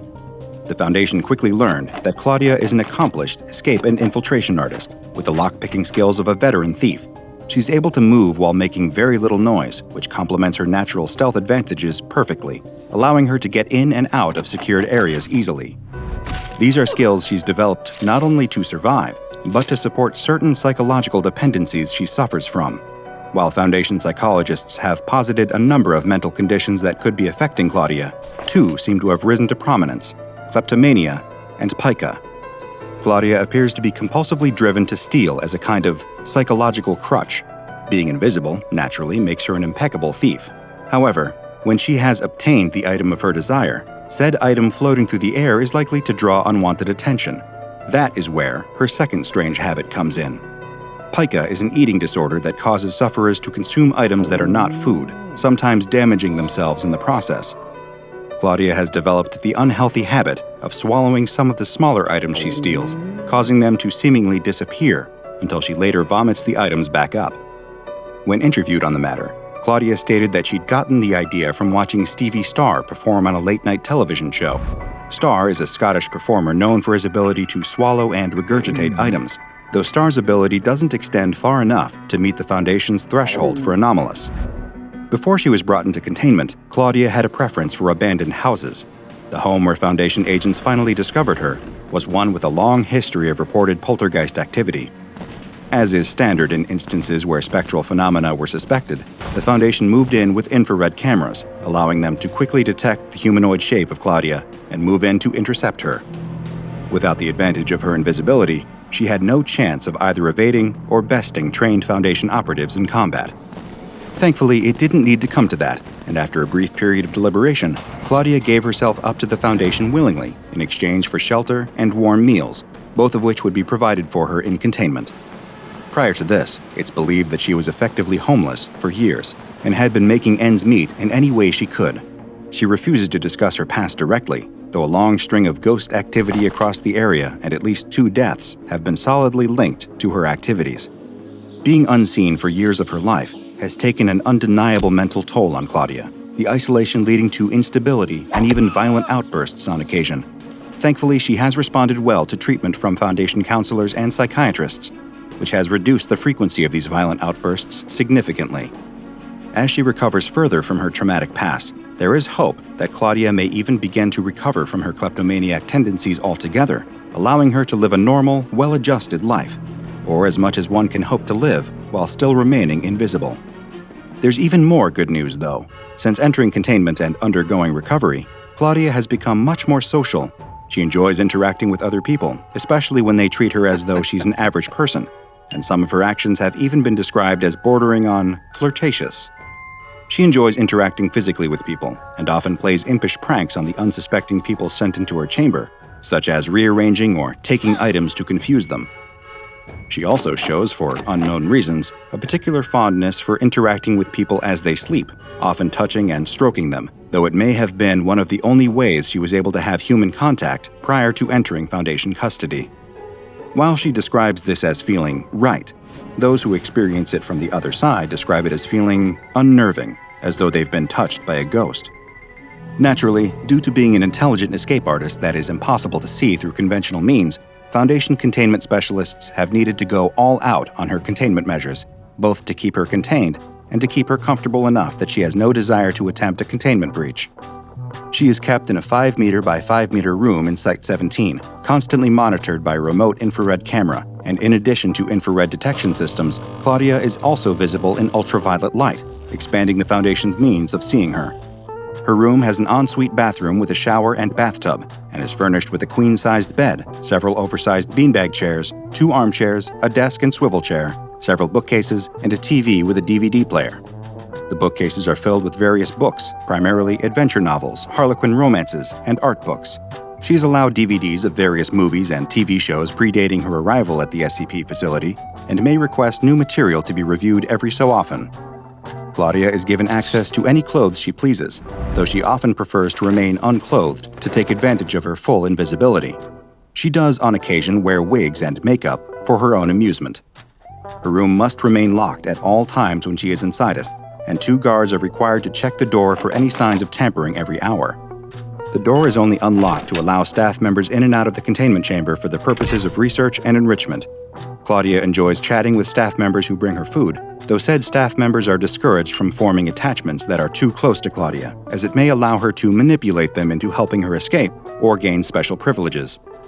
On the rare occasions when Claudia is allowed to leave the room, she is mandated to wear gloves and a layer of grease paint over her face to give personnel awareness of her hands and facial expressions. If she does attempt violent action or escape, she must be apprehended immediately and placed back into her room. In the event of an escape, infrared goggles will be distributed to all personnel, and any strange phenomena around Site-17 will be reported. Thankfully, escape attempts are quite infrequent, and while she currently has the Euclid Object Class, pending further therapy, her containment class may be upgraded to Safe Class.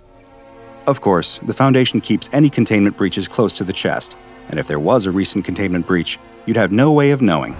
For all you know, she could be watching you right now. So sleep tight, and if you feel someone stroking your hair in the night, be sure to check up on your valuables in the morning. The early morning sun rises, casting its radiance over the field. The shepherd stands guard, watching his sheep graze. It's a beautiful morning. The sheep are quiet, and his loyal dog is at his side. But the shepherd is perturbed. He is certain that there are sheep missing. He wanders through the field, counting the sheep off one by one, but no matter how many times he counts, he simply cannot make the numbers gel. There are definitely 5 sheep missing. How is this even possible? His family has been in the sheep herding business for generations. They survive on the money that they make from shearing, selling, and spinning the wool from these sheep. They can't afford to simply lose sheep. That's money directly from the family wallet, food directly off the family table. But even worse, It's a matter of pride. He likes to think of himself as a good shepherd who cares about his flock. Losing a single sheep is a failure of his responsibility to his charges, and he can't stand it. He knows that if he returns to the farm without those 5 missing sheep, he's going to be in big trouble. He's already thinking about the lecture he's going to get from his father, and that's if he's lucky. 1 missing sheep might be forgiven, but 5? He'll be lucky if his family doesn't throw him out of the house for his failure. It's imperative that he find them and bring them back. He pats the head of his trusty sheepdog. Every shepherd, of course, has a sheepdog to help them keep their flock safe. His dog has been with him for many years, and she has never failed in the past. She keeps watch over the flock as if they were her own puppies, so the shepherd thinks it very strange that his dog didn't bark to sound the alarm when the missing sheep started to wander off. Could something more sinister be at play here? Maybe someone stole his sheep. If a thief came during the night to sneak away with the lost sheep, that might explain why they were able to get away without his dog knowing. They might have been clever enough to cause some kind of distraction to keep her busy. The shepherd notices that the fence at the edge of the field is broken. This must be how the missing sheep got away. He examines the splintered wood.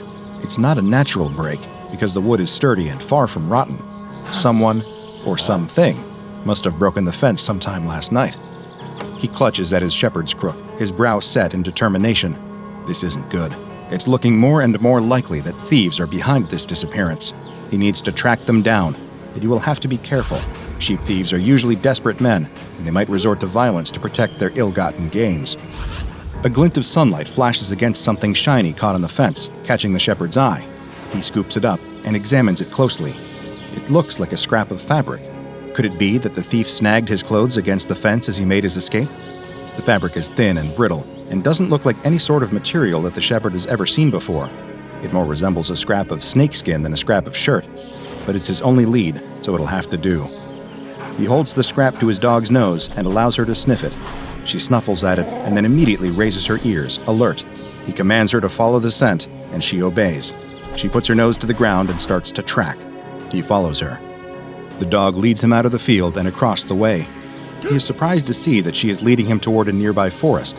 He gulps in sudden fear. He's never been into these woods, and, in fact, his family has often warned him to stay away.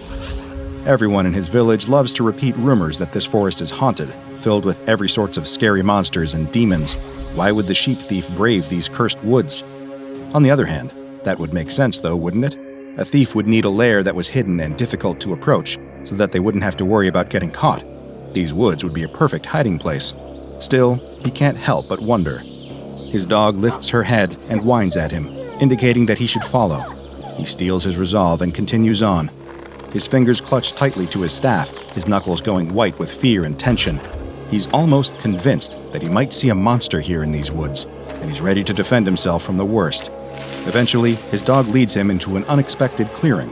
The shepherd blinks in amazement. Standing at the center of the glen is what appears to be the remains of an ancient temple.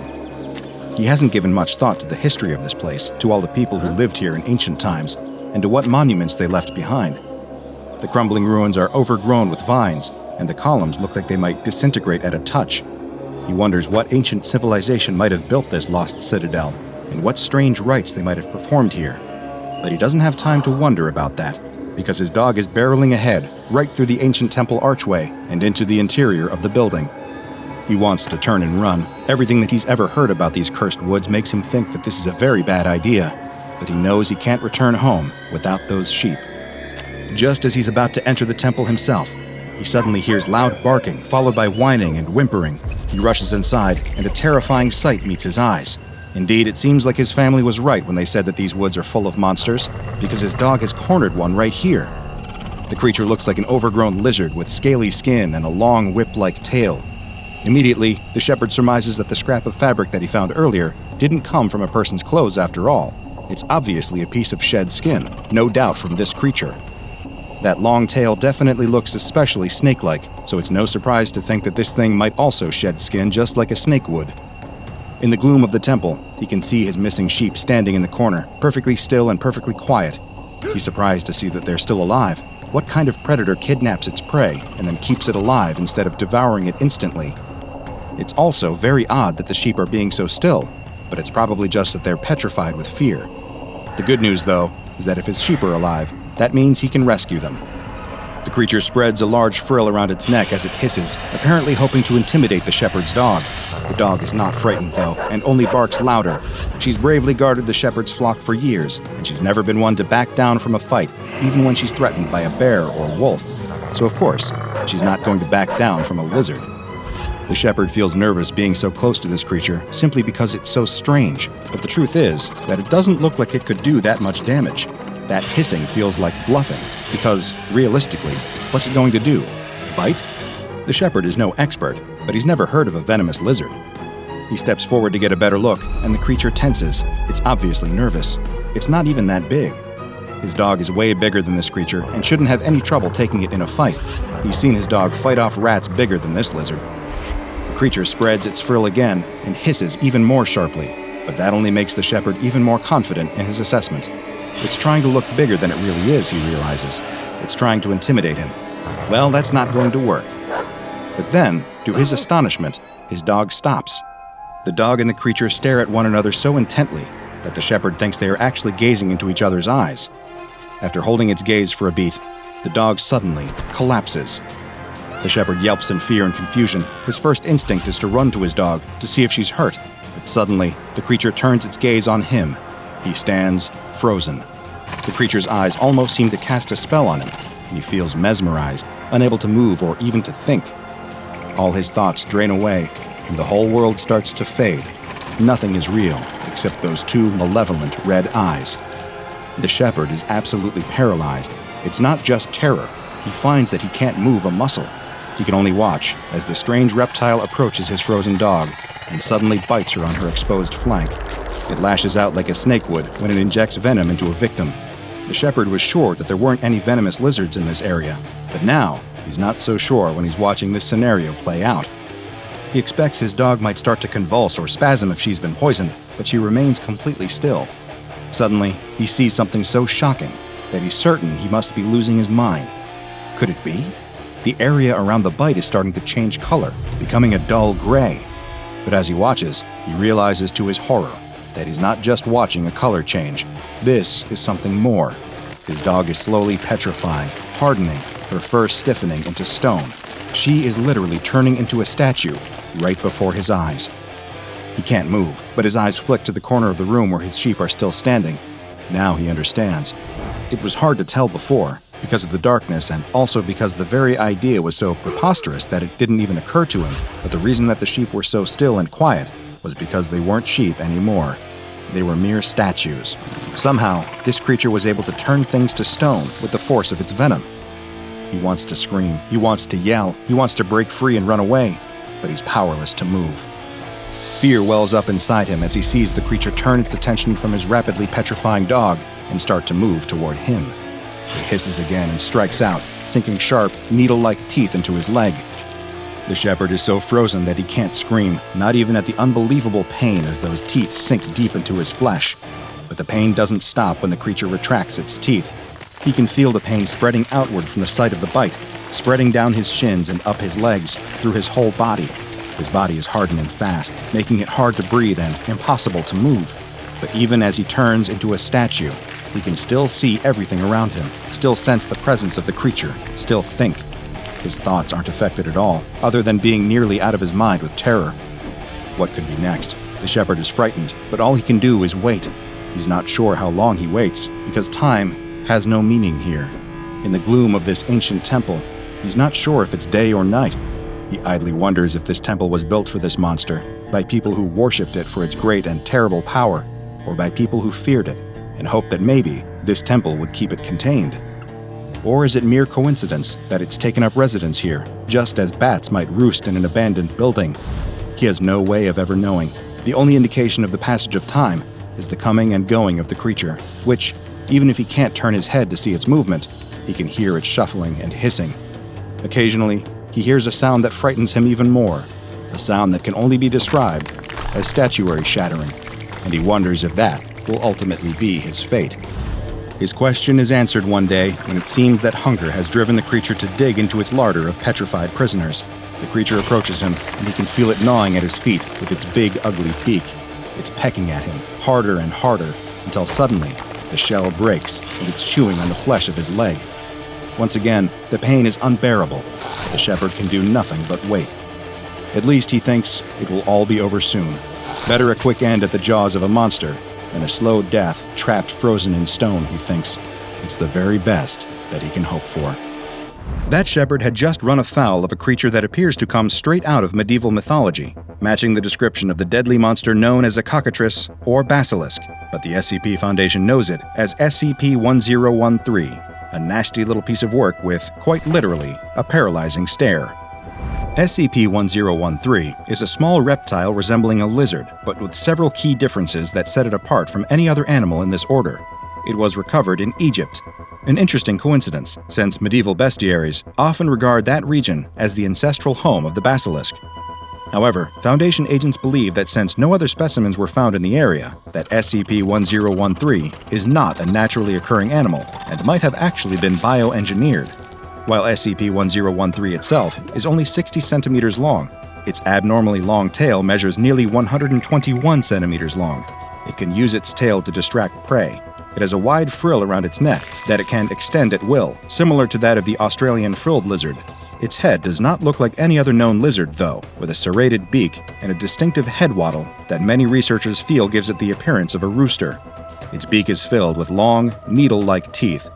But stranger than its appearance is its hunting methods. When it spies potential prey, SCP-1013 will extend its neck frill with a sudden, snapping sound. The frill appears designed to attract attention and encourage victims to look into the eyes of SCP-1013, because its eyes are, of course, where it holds its real power. The mythical cockatrice was said to be able to turn a person to stone with the power of its gaze, similar to the petrifying powers attributed to the Gorgon Medusa of Greek mythology, and SCP-1013 is very similar to its legendary namesake in this regard. Anyone or anything making direct eye contact with SCP-1013 will experience stabbing pain in most major muscle groups, followed by full paralysis setting in within 3 seconds and lasting up until 8 minutes. It is currently unknown how SCP-1013 achieves this paralyzing effect. Once its prey is paralyzed, SCP-1013 will bite its victim with its needle-like teeth, thus initiating a process of calcification. The victim will gradually stiffen and harden, almost as if they are turning into a statue. The process will begin at the site of the bite and gradually work its way through the body so that a full-grown adult will become completely calcified within 15 minutes. As of yet, there is no known way to stop or reverse the process. The calcification process only affects the outer layers of the victim, extending about 3 centimeters into the body, leaving all organs and internal tissues intact. It also does not affect the eyes or mucous membranes. This means that victims of SCP-1013 are still alive, but cannot move or react. Perhaps even more horrifying, SCP-1013 then eats its victims alive. SCP-1013 feeds by breaking the hardened outer layer with its beak, much like a young chick would break its way out of an egg, and then feeding on the soft tissues preserved within. The victim will experience excruciating pain as the creature eats them alive, but they cannot resist. They cannot even scream to give voice to their pain. SCP-1013 has a voracious appetite and will consume nearly twice its body weight at each feeding. Victims usually die of blood loss before SCP-1013 can complete its meal.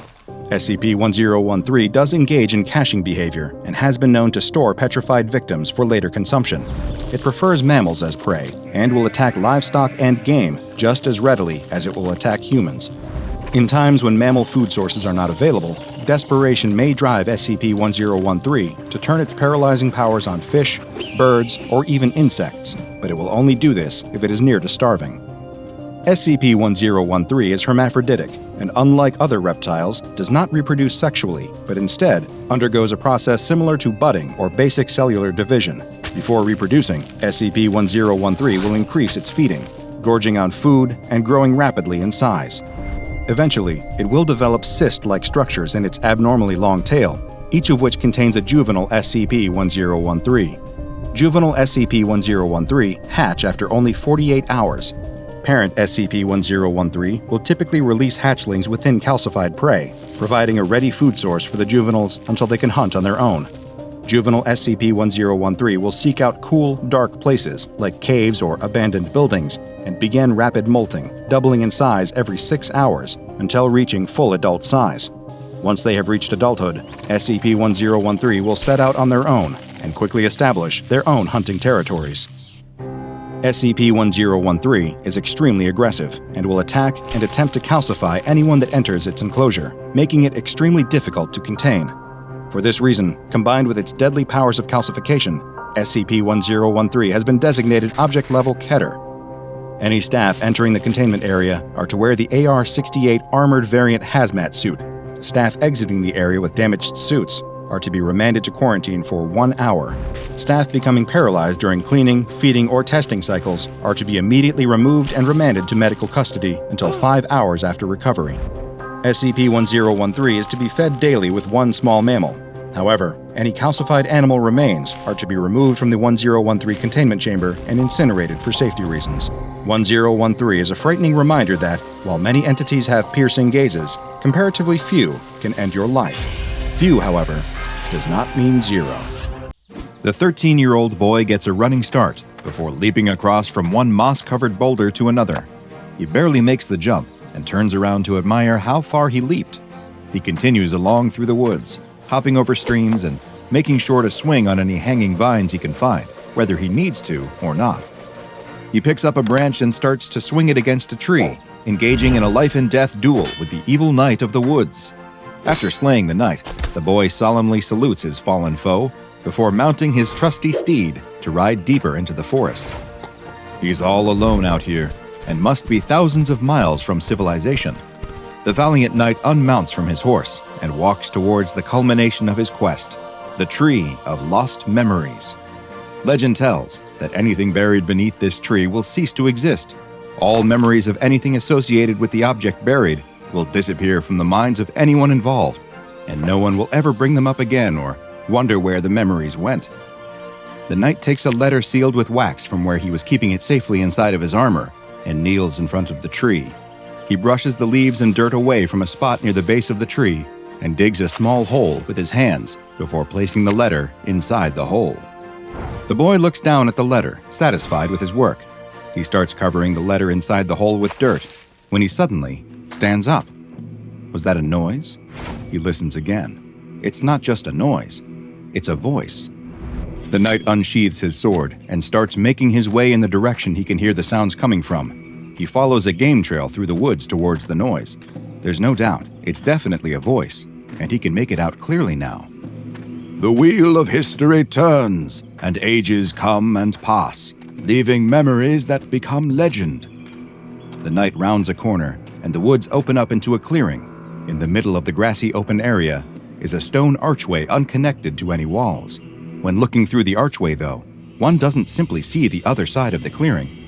No, inside the archway is a beautiful white alabaster castle perched on rock overlooking the sea, its red-roofed turrets jutting high up into the clouds. And standing next to the archway that seems to lead to another land is an old man dressed in a long flowing robe, a wizard's robe. The boy steps out of the woods into the clearing. What is this old man doing out here? And what's going on with this archway? It really does look like it is showing something it shouldn't be able to.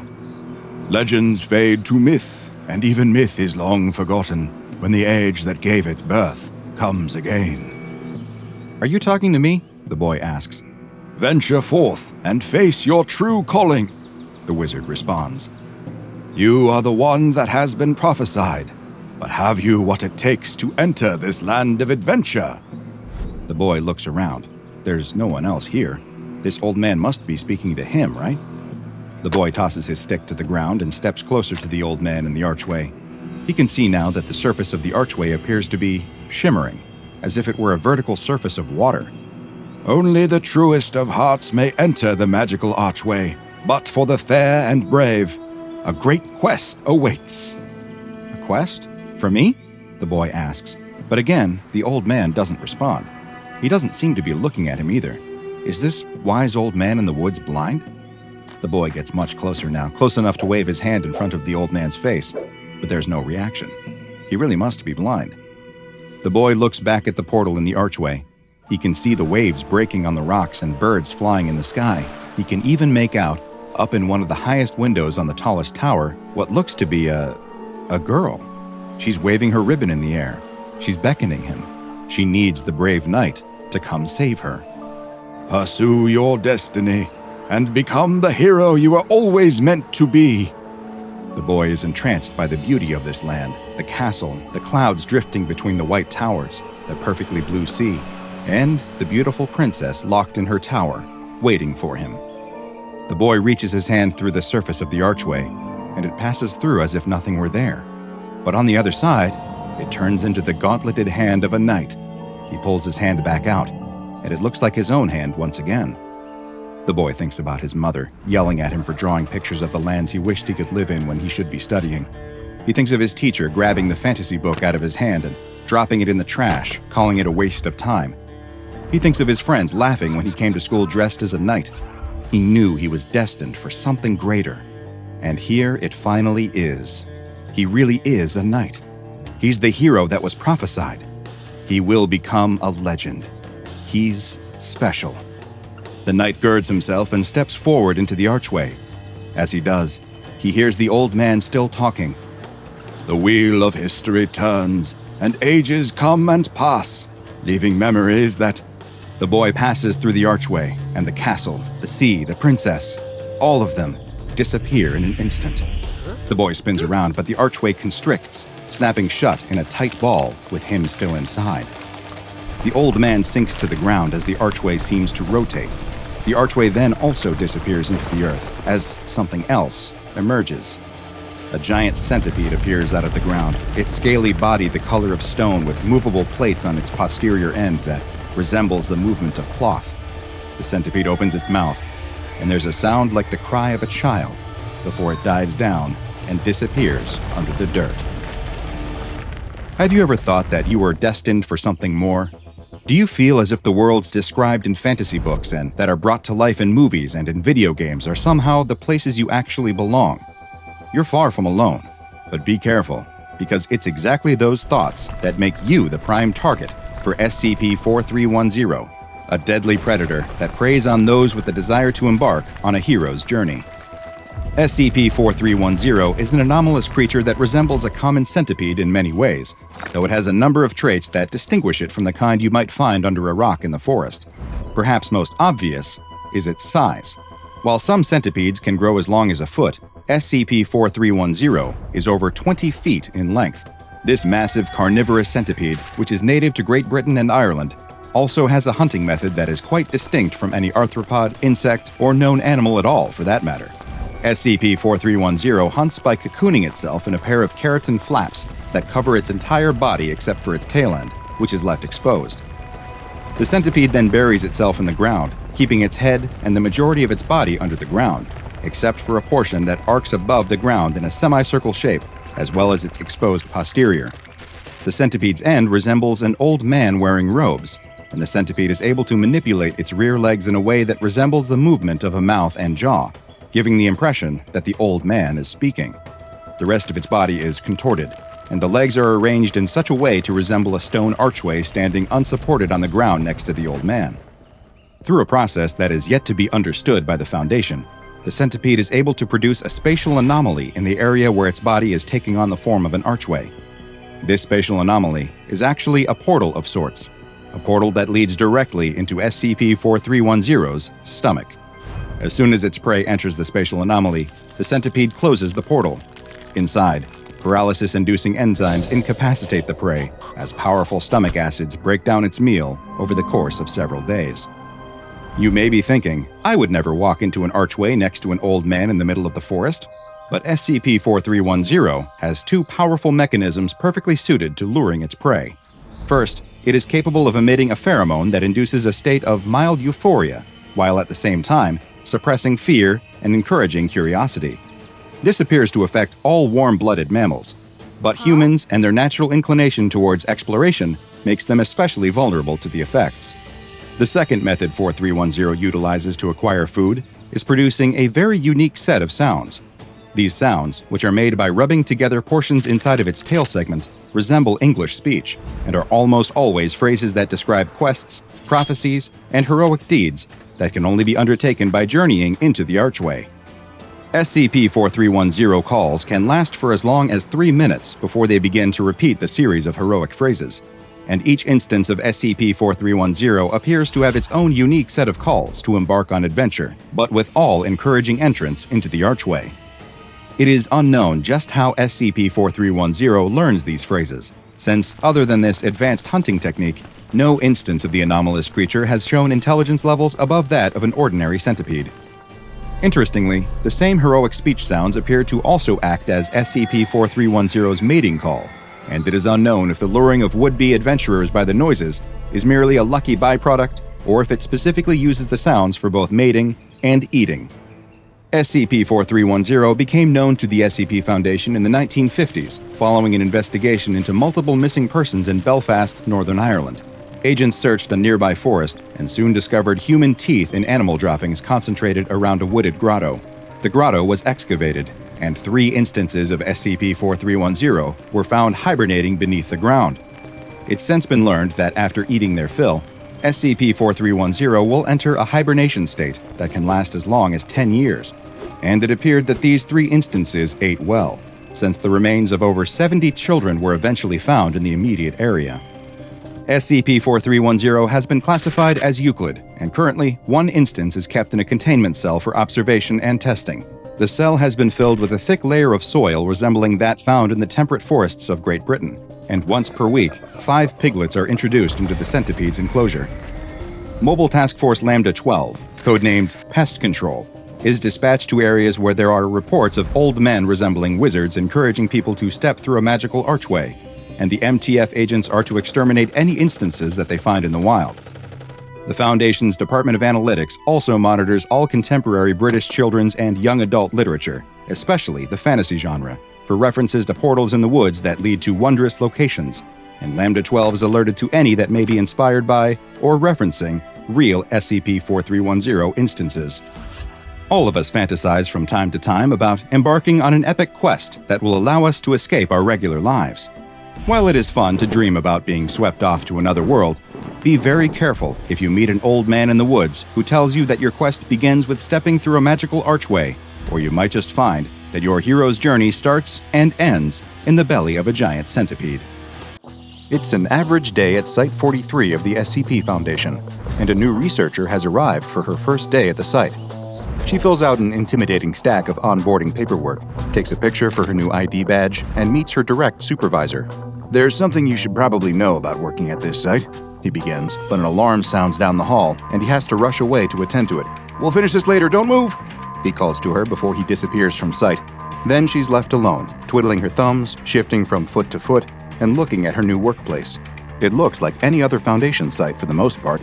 One unusual thing does catch her eye, though. There are mirrors everywhere, all along the walls of the hallway, seemingly all the way down until the hallway bends out of sight. What could those possibly be for? As she runs through the possibilities in her head, she hears the squeaking wheels of a mop cart coming toward her. A janitor is making his way across the floor, mopping at the tiles as he goes. He has a pair of headphones covering his ears, and she thinks about interrupting him to ask about the mirrors, but doesn't want to disturb him. Then, she spots something just behind the janitor, reflected in the mirror, that makes her scream and drop her clipboard. There is a face, ashen and ghastly, like some horrible phantom out of a scary story. She spins around, expecting to see the horrible face lurking behind her, but there's nothing there. Whatever the thing is, it's just in the mirror. When her supervisor returns, he finds her pale and sweating, her hands shaking. She stumbles over her words, trying to tell him what she just saw. He laughs at her wide-eyed expression and says, "Oh, don't worry, that's just Philip and his constant companion." Then, he tells her all about SCP-5056. SCP-5056 is a hairless humanoid entity with gray matte skin and 3 slash-like scars on its face, resembling the placement of eyes and a mouth. It does not have a physical, corporeal form, at least on the visual spectrum, and can only be seen in reflective surfaces. It appears to prefer manifesting in glass, especially mirrors and lenses. Any equipment or media that captures the entity's image will begin to degrade on an atomic level. Though anyone can see SCP-5056 when it appears in a reflective surface, only one person is able to hear it speak. Philip E. Deering, also referred to as SCP-5056-B. Philip Deering is a white man with brown eyes and brown hair, standing at 172 centimeters tall. He joined the staff of SCP Foundation Site-43 as a custodian in July of 1999, and for his first 3 years of service, there was nothing notable about him. He was a pleasant man, though occasionally prone to bouts of depression, and was a reliable employee. In September of 2002, however, his behavior changed following a disastrous incident involving anomalous materials in a chromatic abatement facility AAF-D. After this incident occurred, Philip began exhibiting signs of auditory hallucinations, reacting to sounds that no one else could hear. At first, this was thought to be the result of a mental health episode brought on by stress and trauma, but the discovery of SCP-5056 soon proved that the voice he was hearing was not, in fact, in his head. Since the first day it appeared to him, SCP-5056 has followed Philip everywhere he goes. It has not expressed interest in any other people or entities, except for situations where it felt that Philip was being threatened. It is aware of other entities, it simply does not care about them. As for its behavior toward Philip, SCP-5056 has historically behaved in a way opposite to Philip's emotional needs. When Philip is trying to sleep, it opens its mouth scar and screams. It picks verbal fights with him when he is overwhelmed or sad, including reminding him of estranged family members, awkward social interactions, and personal failings. He has gotten used to his companion over the years, even giving notes on its less than effective insults and encouraging creativity. He has even given the entity a nickname, Doug.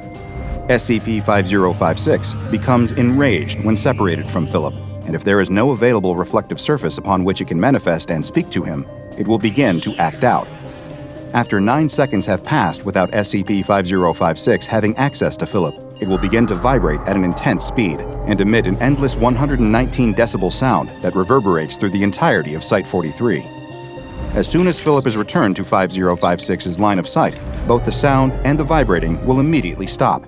Staff in the area have been made aware of the entity's presence and its aggressive tendencies. Following an incident involving Dr. Bradbury, who experienced immense psychological distress after SCP-5056 appeared in one of the lenses of her eyeglasses that led to her eventual resignation, no one wearing glasses or any other reflective eyewear is permitted to interact with Philip or SCP-5056. Because SCP-5056 has no physical body, it cannot be truly contained in a traditional sense. However, its location seems to be bound to Philip's, and therefore limiting Philip's movements to Site-43 has provided the Foundation with a workable solution. Aside from the issue with Dr. Bradbury, there has only been one other notable incident involving SCP-5056 so far. On January 23, 2003, Dr. Falkirk decided to perform an experiment that would prove Philip was not necessary for the containment of SCP-5056. Philip was sent to an observation room and instructed to turn on recording equipment. In the room, there was a steel table, a steel chair, and a hand mirror. After Philip sat down in the room, SCP-5056 warned him to get out. He ignored it and proceeded to talk with Dr. Falkirk. Falkirk gave an order to initiate Phase 2 of the experiment, and Philip began to have trouble breathing. After several seconds, he lost consciousness. Dr. Falkirk turned his and his assistant's attention to the mirror, where SCP-5056 was still present. It became enraged, yelling for Philip, and attacked Dr. Falkirk. Though the specific details of the attack are lost from official records, he was subsequently given medical treatment for blood loss, facial injuries, and the loss of his left eye. He has been under intensive psychological care ever since. Though no one but Philip is able to hear a word SCP-5056 says, any recording device that he activates will pick up the entity's voice. In order to give the research team a better sense of SCP-5056's behavior, Philip's uniform contains a microphone that is always on and always recording his conversations. It has, over the years, picked up everything that passes between Philip and the world around him, from his conversations with coworkers to the tiny torments and verbal barbs from SCP-5056. In 2020, however, the microphone recorded a series of events that would change Philip and his relationship to the anomaly in the mirror forever. Philip was struggling with a sense of crushing isolation, with the majority of his social interaction coming from Dr. Ngo and SCP-5056. The only bright spot in his days was the presence of Chief Amelia Tarosian of the Janitorial and Maintenance Section, who would often visit Philip to chat while he was mopping. They spoke regularly for months, joking with each other about work, Amelia asking questions about Philip's life with 5056, all while the entity needled Philip about his apparent crush on Amelia. On September 9, 2020, however, Amelia confessed something. She returned his feelings. The audio transcription from this day captured this revelation. I never really thought. I didn't think you, Philip began. Really? Really, Amelia retorted. Yeah, really. Well, I mean, I didn't think you either, she admitted. Philip laughed at this. Are you kidding? You've got to be kidding. I mean, you're... A moment of silence passed between the two, the air crackling with nervous excitement. How long, he began. She interrupted. Since I met you. He laughed again, a giddy sound. You had that on speed dial. Well, how long? She started. This time, he interrupted. Since I met you. They both laughed for a long time before falling silent once again. What are you thinking about? Amelia asked. Can't you tell? She shook her head. No. Confusing me with your anxiety surrogate? He hasn't said a word tonight. Philip smiled softly at this. I must not have any anxieties right now. The two quickly developed a romantic relationship, Philip brushing off the doubts that SCP-5056 tried to plant in his mind. On June 11, 2021, Dr. Ngo conducted Philip's annual psychological review, and they discussed the notable changes in his demeanor and worldview. The audio from the session has been transcribed. Thanks for letting me do this a day early, Philip began. Well, hey, I have a social engagement tomorrow, Dr. Ngo replied. Philip laughed heartily at that. You know, that might be the first time I've heard you laugh. Let's talk about that. SCP-5056 started to speak. Yes, let's talk about... But Philip cut it off. About how humorless and morose I am? The entity was stunned into silence. Dr. Ngo spoke up. Was he about to say that? Are you finishing his thoughts now? Why not? They used to be my thoughts. What changed? SCP-5056 spoke up again. Nothing. Philip disagreed. A lot of things. Some of them because of Doug, some of them because of me, some of them... Chief Terosian, Dr. Ngo finished the thought for him. Yeah, I guess I didn't really care about improving myself until I had someone to improve for. Doug beat a lot of my flaws out of me. There just wasn't enough room in my head for self-pity or self-loathing or even selfishness with him nattering away in the background all day, every day. But Amy gave me something to actually work toward. This time, 5056 finished his thought. You stopped wasting your life. Go on, Dr. Ngo encouraged. It feels strange to say, because this has been a terrible year all over, but it still meant so much to me. Dr. Ngo nodded. You achieved something. I achieved something, and I reached out. My life isn't one long, indifferently narrated one-man show anymore. Sure, I'm still stuck underground, but I'm not alone down here anymore. SCP-5056 spoke up, giving one final thought. You are never alone, Philip. You will never, ever be alone. Never again. What's he saying? Something spooky? Dr. Ngo asked. Philip shook his head. It's phrased that way, but that's not how I'm taking it. The next morning, Philip prepared to take a life-changing step. He stood in front of a mirror, dressed in a tuxedo, and adjusted his bow tie. How do I look, Doug? He asked. Because I can't see with you in the mirror. SCP-5056 replied, You're making a mistake. Philip laughed it off. Yeah, I've never been good at bow ties. I'd use a clip-on, but Amy would never forgive me, and anyway, it would clash with the tuxedo. SCP-5056 pushed further, refusing to let it go. You aren't ready for this. I definitely am. But hey, if you have objections, feel free to shout them out at the appropriate time. Nobody but me will hear you, but if you make good points, I'll be sure to pass them along. You won't hold up your end. I'd do anything for her. You don't have the energy. I've never felt this good. Are you even trying here, buddy? It won't change who you are. It already has. It won't fix you. Philip laughed, pulling his bow tie tight. He turned away from the mirror and toward the next chapter of his life with one final statement. I don't need to be fixed.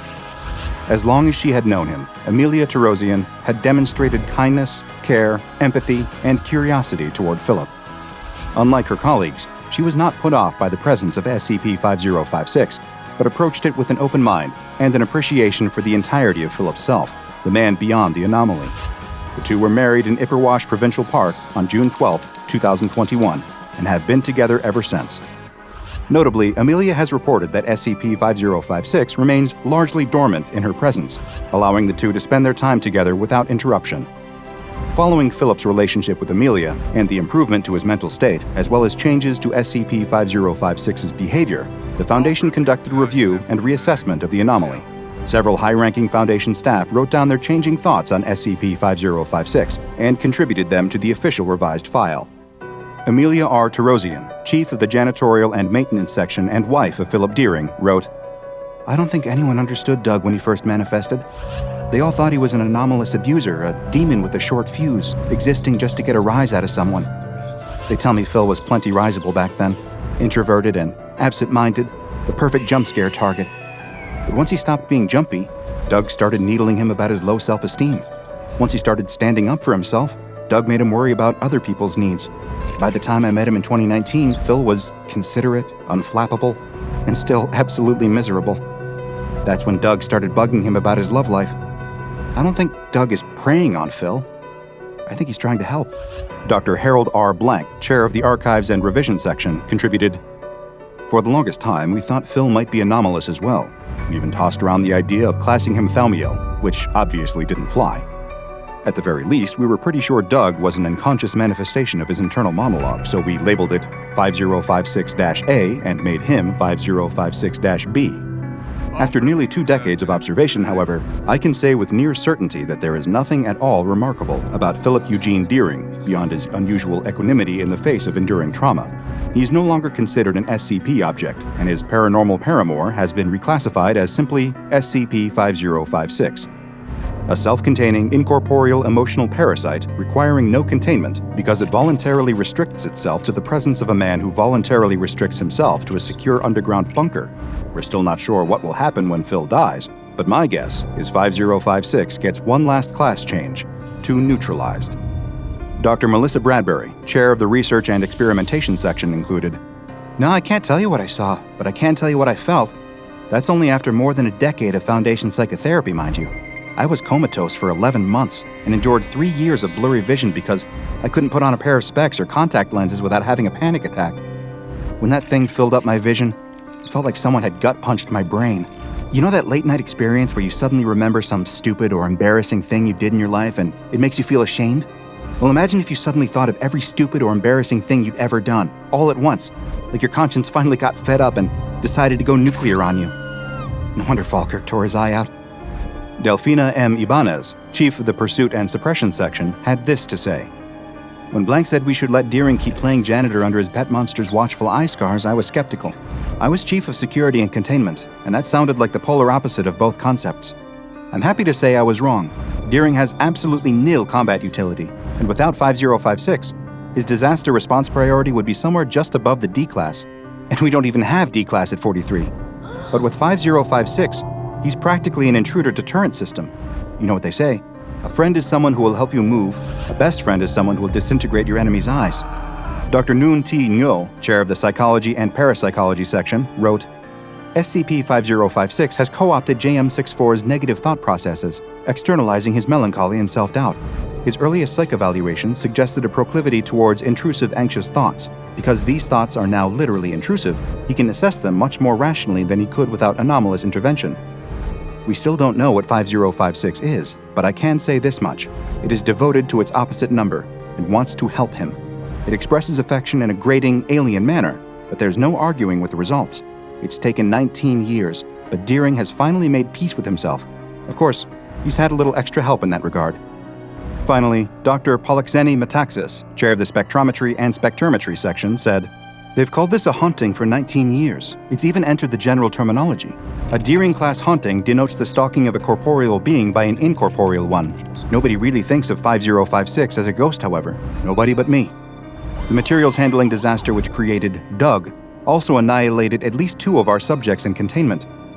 The nature of those subjects is highly classified, but I can say this much. They are intimately connected to the cycles of guilt and apathy through which human society writ large regularly cycles.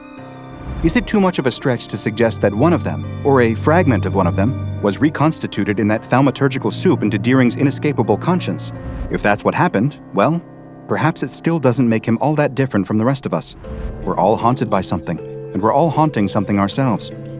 Our hopes and fears are just voices in our heads that only we can hear.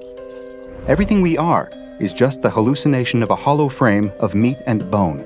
So what separates us from the thing on the other side of the mirror? 3 dimensions and room to grow. Since the reassessment, the containment measures for SCP-5056 have been updated. It is now considered to be self-containing, with its position fixed to that of Philip. Philip is prohibited from leaving SCP Foundation facilities without direction from Security Clearance Level 4+ personnel, and must carry at least 1 reflective object on his person at all times. Any new or visiting staff must be briefed by Philip on the nature of SCP-5056. He is also required to undergo mental health treatment, mainly exposure response prevention therapy, which allows him to respond to his intrusive thoughts without acting on them.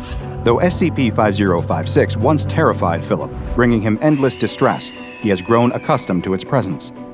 Even when the things 5056 tells him are upsetting, he considers them to be necessary reflections of his inner life, providing him with introspection he has never been capable of on his own. Since Philip's marriage, the entity has grown more and more passive, appearing only to bring up areas that need improvement in the relationship, reminding Philip of ways he can be a better husband to Amelia. Just as Philip has become more comfortable with the presence of SCP-5056, so too has the rest of the Foundation staff. Perhaps, even if they're not entirely aware of it, they recognize something of themselves in that dynamic. Don't we all live with demons of our own, constant companions whispering our insecurities back to us, reminding us of the ways in which we fall short? They may not be as anomalous as SCP-5056, but their hold on us can be just as powerful, just as destructive. The only way to contain them is to look them in the face, learn to talk back, and decide against all odds to go after what we want anyway. We may never be truly rid of them, never be completely alone, and without that gray shadow lurking at our side. But that's okay. We can carry it with us, accepting that our fears, our hurts, our nagging anxieties are necessary parts of who we are.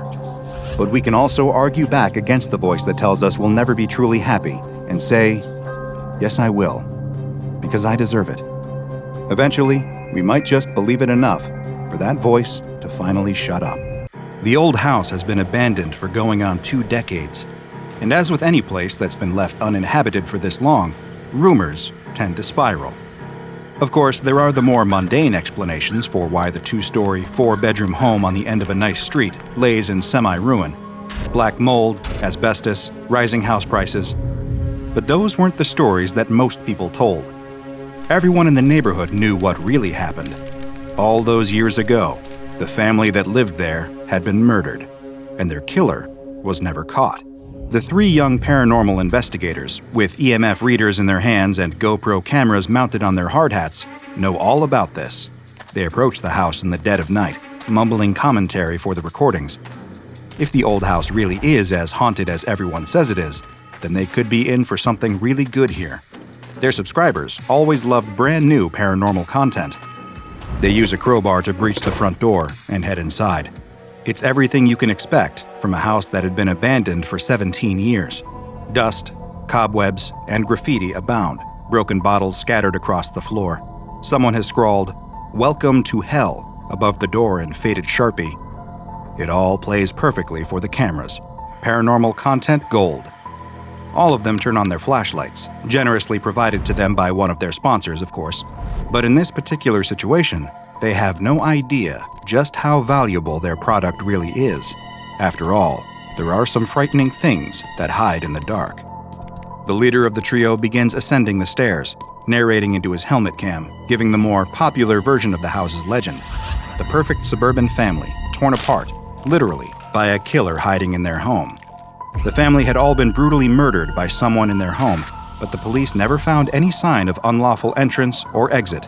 There were no clues to the killer's presence whatsoever, in fact. It was as if they were a ghost, a vapor. It was almost as though whoever killed the family had always been in that house, and even after the murders were committed, they never left the place either. As he tells the story, the lead investigator starts to feel a little nervous. Even though he himself doesn't really believe in the supernatural, he just plays up reactions for the views, he still can't help but wonder, should I really be here? Am I making a terrible mistake? Is there a chance that whatever did this all those years ago could still be in the house, waiting for me? But he pushes those thoughts from his mind. This gig is too valuable for him to wimp out now. And really, what are the chances that something actually dangerous would be lurking in the house? The other two investigators are still looking around downstairs, sticking together, their flashlight beams slicing through the darkness. Their boss always insists on going upstairs first. He demands the glory shot, after all. That leaves the rest of them searching the downstairs living room, dining room, and kitchen, where the best they can hope for is maybe a particularly haunted-looking dishwasher. It's why the younger of the two is so surprised when they suddenly feel something happening to their body that they've never experienced before. In an instant, their whole body convulses with an involuntary shudder. They feel the temperature drop, and the world gets just that little bit darker. The best way they can describe the feeling is impending doom. Like any moment now, something terrible is going to happen. But almost as soon as the feeling begins, it's gone. Intensity dropping, the dread starting to dissipate, as though whoever or whatever caused this feeling literally passed right through them. Their fellow investigator asks them if they're okay. Of course, they nod and force a smile. They're fine. It's just a spooky place, is all. Atmosphere like this would get to anyone. Meanwhile, the lead investigator is exactly where he wants to be, ascending a rickety stepladder up into the attic. The very same attic where, all those years ago, the police had found what was left of the family. And from everything he'd read on the subject, their remains weren't a pretty sight, even by true crime enthusiast standards. He enters the attic and shines his flashlight around, capturing all the dusty old boxes left to rot in the cold. He's engrossed in the macabre spectacle of what had once been the worst and final moments of a group of strangers' very real lives. The attic is full of spider webs and shadows. They're so ubiquitous that as the lead investigator pauses to tell his camera the next chapter of the grisly tale, he doesn't even notice one of the shadows peeling off of the wall behind him. It wafts silently towards him, like a gust of midnight air.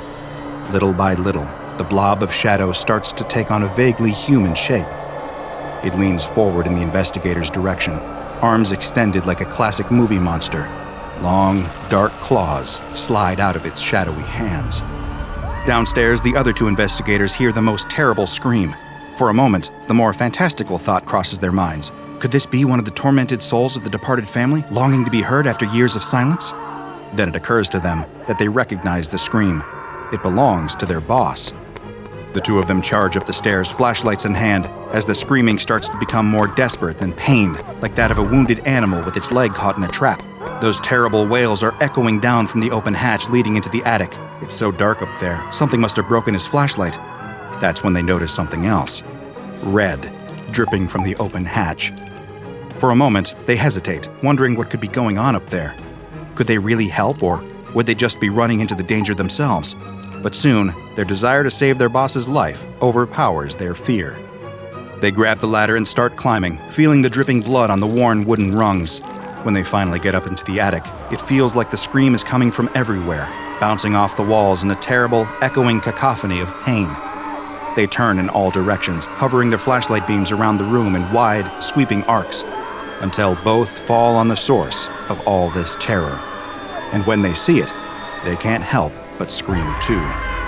The lead investigator's body is floating about a foot off the ground, his screams now fading into pained gurgles. Something huge and dark is lifting him up with one hand and sinking the long, dark claws of its other into his neck. The second the twin flashlight beams concentrate on the creature, it drops the lead investigator's bleeding body down onto the ground. His skin slate gray, his feeble twitching slowing to a halt as the last of his life drains from him. Two glowing red pinpricks open up in the face of the dark figure, eyes like terrible, burning coals etching themselves into their memory. Like smoke, it continues to glide backwards further, seeking refuge in the dark, a safe haven amongst the other shadows. By this point, the two surviving investigators know there's nothing they can do for their boss anymore. All that's left is to get out and survive. They have to save themselves. They turn, wasting no time running towards the exit. They don't notice it, but the second they turn the beams of their flashlights away, the shadow's terrible eyes disappear, and it starts advancing towards them again, its claws outstretched and grasping for them with awful fury. The shadow creature grabs at their heads as they make their final leap for the exit. However, all the monster can pull away are their helmets and helmet cams as they scramble down the ladder and then down the stairs, running at speeds they didn't even think possible as the shadow slithers down behind them. It doesn't give up. It wants their lives. It wants their warm human blood on its claws. They clear the threshold of the accursed house and keep running to their car. One looks over their shoulder and sees the shadow leave the house, gaining on them.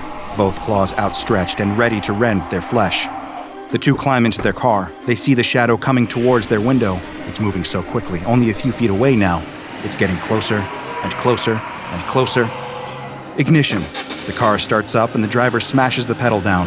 They take off, quickly accelerating up to illegal speeds as the shadow continues to chase, slowly getting smaller and smaller in the rearview mirror. A distant nightmare. A terrible, dark ghost. As it finally disappears, they feel a moment of safety. But really, only a moment. Because it occurs to them then that they cannot say, with any confidence, that this monster won't just be waiting for them when they get home. SCP-280, also known as Eyes in the Dark, is one of the more frightening and dangerous anomalies contained by the SCP Foundation.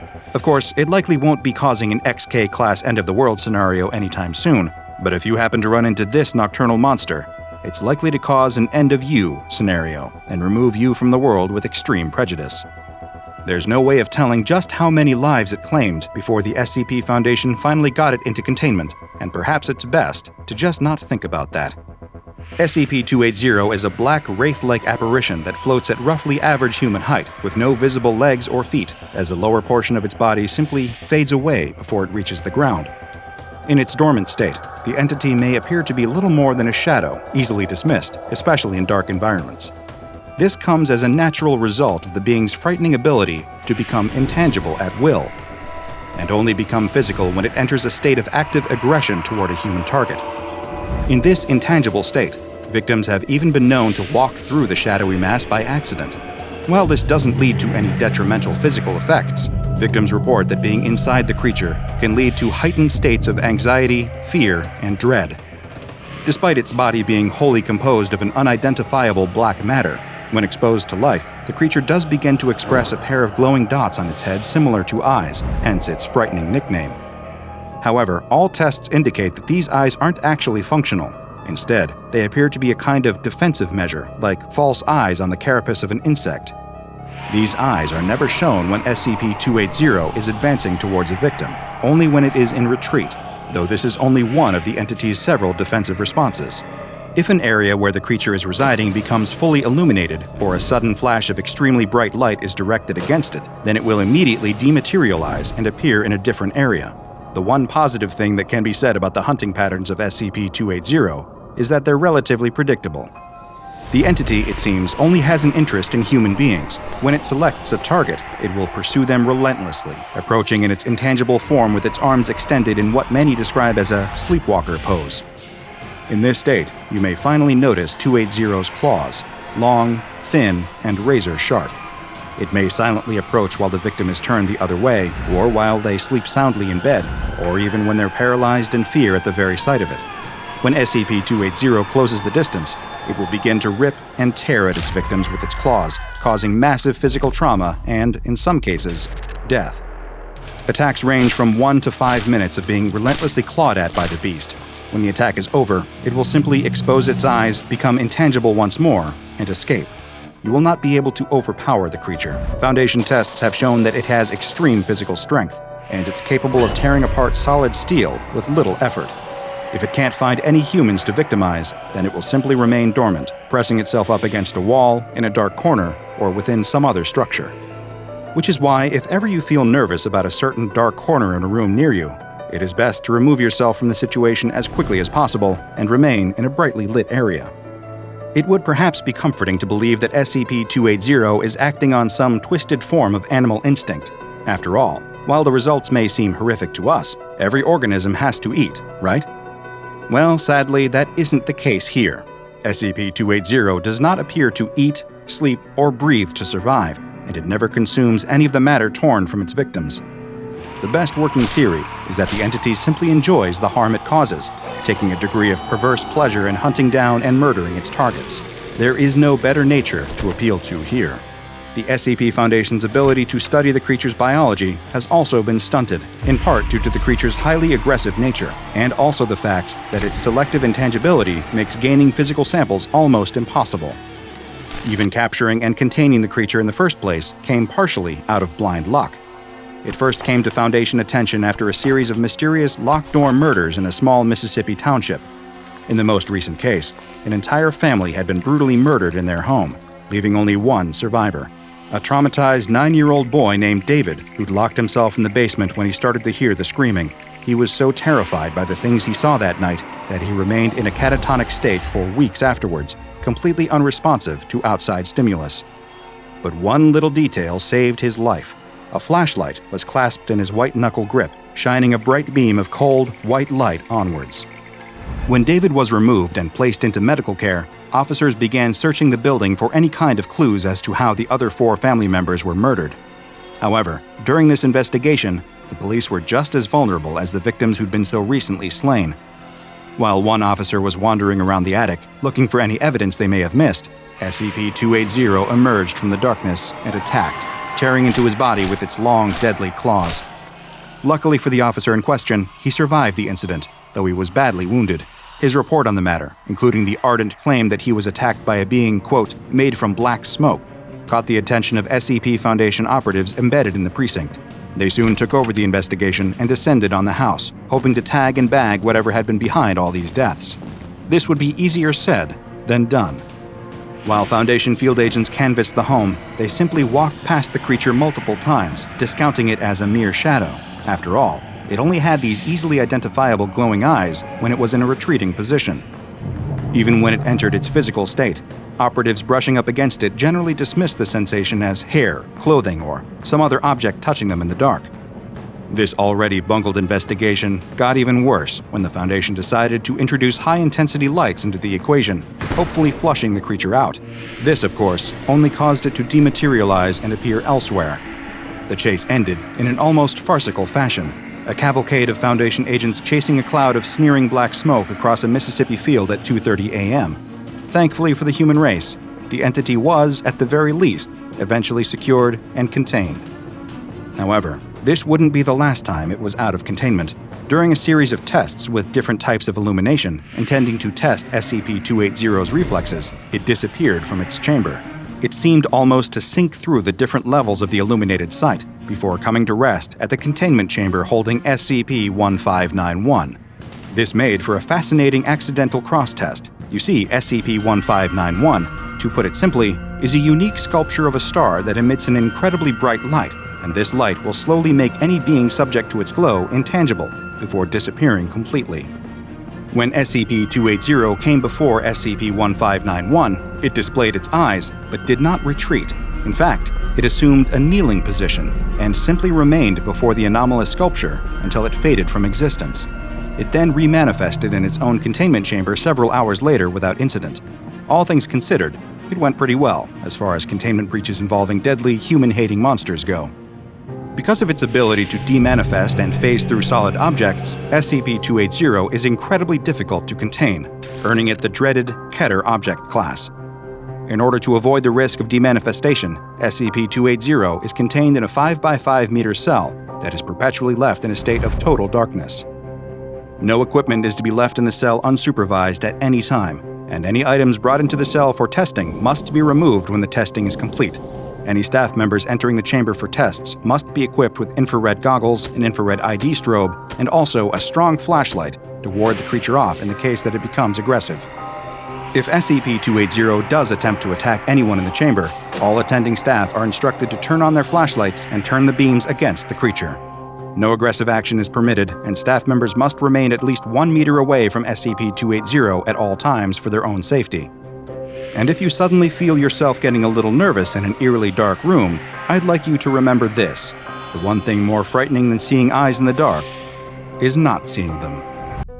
As night falls, everything sinks into a soft blue darkness under a blanket of twinkling stars. In a nice, cozy home, in a normal, quiet suburb, a sweet little boy is being read a bedtime story by his mother.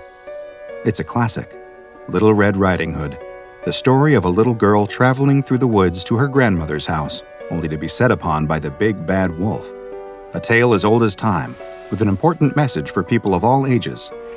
We should fear what lurks in the dark, since what is there is often waiting and watching with hungry eyes. As the boy lays in bed, clutching the top of his blanket, his mother continues telling him the tale. She describes the tiny girl in the red hood, holding a little wicker basket, stumbling through the dark. The wolf, with its big, hungry eyes, weaves through the darkness of the trees, following her every move. The little boy can barely contain his fear when Little Red Riding Hood opens the door to her grandmother's old cottage and creeps inside, where she realizes that something is very wrong. Her grandmother looks different. Those great big eyes, that twitching wet black nose, those huge terrible teeth dripping with saliva. All the better to eat you with, my dear. His mother senses that her son isn't taking this well and notices that he's shuddering underneath the blankets. She closes the book, smiles, and insists that the story has a happy ending. This does nothing to ease the growing specter of fear stretching out over the boy. Could the big bad wolf be waiting outside his window, watching him with those red, ravenous eyes? Would the window really keep such a monster at bay? He doesn't feel so sure. The little boy's mother kisses him on the forehead and tells him that if he needs anything, she and his father are just down the hall. He's been having nightmares lately, but that's all they are. Nightmares, all in his head. Nothing in there could actually hurt him. He's alone now, shivering in bed, trying to focus on the light of his tiny nightlight plugged into his wall, a little glowing friend that will watch over him and keep him safe. His mom and dad got it for him when he told them he was afraid of the dark. But there's still a lot more dark in this room than light. His closet door suddenly creaks open, and he bites his tongue to stifle a scream. It's an old door. It opens by itself sometimes. There's nothing to worry about at all. It's a mantra his parents had drilled into him on prior instances when this door had creaked open. Even in the dark, the little boy can make out something. It looks like one of the many other shadows created by his nightlight, but it's different. Something darker than the dark. And it's moving, sliding out of his closet. A fog shaped like some unknowable creature. There's nothing to worry about at all, he tells himself over and over again. The fog leaves the closet entirely, and it starts getting closer to the boy's bed. As it rises up from the floor, the boy can see something in the fog. He can see eyes. Big, glowing, hungry eyes. Like the eyes of a big bad wolf, ready to eat him alive. He opens his mouth to scream, but only a yawn comes out. He wants to get up and run to his parents' room down the hall, but his body feels so heavy, his movements so slow and sluggish. He can't move, and the eyes of the monster made of dark keep getting closer. There's nothing to worry about, nothing to... Mom, Dad, please help me. All he can do is think about screaming, not actually make any noise, as his eyes shut, and he drifts off into the land of dreams. He opens his eyes to find that he's standing in a dark and endless forest. The trees are tall, extending up into a black and starless sky. But there's something wrong with them. Bodies, hundreds of them, old and desiccated, are speared onto their branches, their faces locked into what looks like permanent, silent screams. A thick, viscous black liquid drips from some of the bodies, pooling into what looks like puddles of tar around his feet. When he looks down, he sees that he's wearing strange, old-fashioned clothes. His shirt is bright red. There's a low, bassy growling behind him, like thunder, like a rumbling earthquake, primal and deadly. He can feel it vibrating in his bones. Moving slowly, as though he was underwater, he turns and sees the beast looming behind him. A giant wolf-like monster made from shadows, teeth cut from jagged black glass, eyes glowing and hungry. He's never been so terrified in his life as he is right now, standing in front of this monster that seemed to be the literal embodiment of fear, the embodiment of deep animal terror, the beast that haunts the dreams of every frightened boy and girl. It growls again, and he begins to run. But it's not real running. It's dream running, as if the gravity were too strong, slow and cumbersome through the thick, confining air. He keeps pushing through the resistance all around him, but the wolf made of shadows moves quickly. It weaves through the trees, its mouth dripping wet with hunger, its eyes emitting a dim glow like the nightlight back in his bedroom. He runs for what feels like hours, tears streaking down his cheeks, until finally he can see salvation in the distance, a house standing in the middle of a clearing in the woods. But not just any house, it's his house. In the logic of the dream, he knew that his mom and dad would be inside. They'd help him. They'd keep him safe from the monster. He just needs to get there. He just needs to survive. He finally reaches the front door and tries to open it, but it's locked. So he hammers his fists against the wood, screaming and crying for his parents. He looks over his shoulder and sees the shadow wolf charging towards him through the darkness of the woods, its huge dark feet hitting the ground with the speed and force of gunshots, getting closer and closer and closer. With one final desperate pound of his fist, the door to his home finally swings open and he falls through. The door closes behind him as he hits the floor, and the sound of the wolf is gone. He gets up and looks out of a nearby window to see that there's no forest outside, just his neighborhood again, underneath a starless sky. He looks down and sees he's not wearing those strange, old-fashioned clothes anymore, just the same pajamas he'd worn to bed. Are things back to normal now? Had it all been a dream? He tries a nearby light switch, but nothing happens. Still dark. That dread comes creeping back in. If it had been a dream, what did that make this? He starts making his way up the stairs, calling out to his mom and dad. There's no response. He climbs further, walking down the hallway towards their bedroom door. The hallway seems so much longer than he remembered it, but for some reason, he never stops to question the discrepancy. He just wants his mother and father. Not long after, the little boy reaches the door to his parents' bedroom and opens it. The room is so dark, but he can make out their forms lying in the bed. He approaches, calling for them again, but there's no response. Instead, he just hears an awful wheezing sound, like air being let out of a balloon. When his eyes adjust to the dark, he sees that something is terribly wrong with both of his parents. They're now old and thin, with sickly yellowing skin hanging from their bones. Their eyes, milky with cataracts, are set deep in their jaundiced faces. The mere sight of them forces a gasp out of him. Their heads slowly turn with audible crunches. Their chests rise and fall in those same slow, mechanical exhalations. They both look like life hurts for them now. The little boy begins to cry. They beckon him closer, wanting to comfort him, but he's too terrified of their appearance to take a single step towards them. His mother opens her thin-lipped mouth, revealing rotten teeth, and says, "Sweetheart, I'm so sorry, but Mommy and Daddy can't take care of you anymore. We can't even be here for much longer. We need to go. I'm sorry that we don't have more time." The little boy can see his parents aging by the second, getting thinner and frailer and sicker right in front of him. His pity and fear outweighs his revulsion, and he steps forward to embrace them. They're so terribly cold. He grips his mother's hand, but he can feel the bones turning to dust inside her paper-thin skin. "It's going to be okay, darling," she whispers, her voice hoarse and brittle in her final moments. "Your grandmother will take care of you from now on." That's when he hears it behind him again. That terrible, low rumble, the primal growl. As his parents both turn to dust in their bed, he turns and sees the monster, the same wolf made of shadows, filling up the doorway. It seems even bigger in here, bulging through the doorway, thick black saliva dripping from its obsidian fangs. He tries to repeat that same mantra to himself. There's nothing to worry about at all. But suddenly he's short of breath as an immense shadowy claw closes around his torso. It lifts him up off the ground until he can feel the beast's breath on his face, but it isn't hot like it should be. It's freezing, like a gust of wind in the deep snow. With a deep, commanding voice, the monster says, "Only lucky children get to wake up from a dream like this, and not everyone can be lucky." All he can do is scream when the wolf's jaws close around his head. Not a soul can hear him.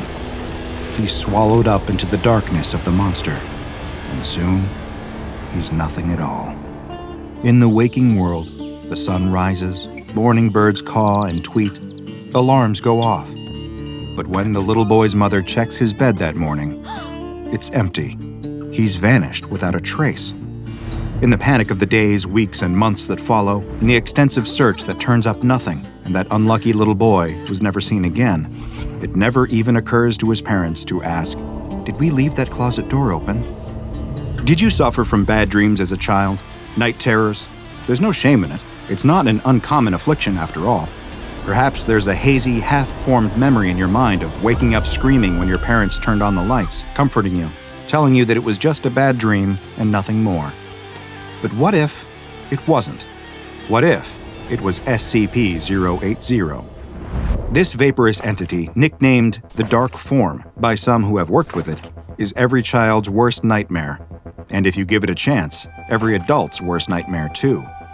That's because this black, smoke-like figure has the anomalous ability to induce extreme drowsiness in anyone who spends more than half an hour near it in the dark.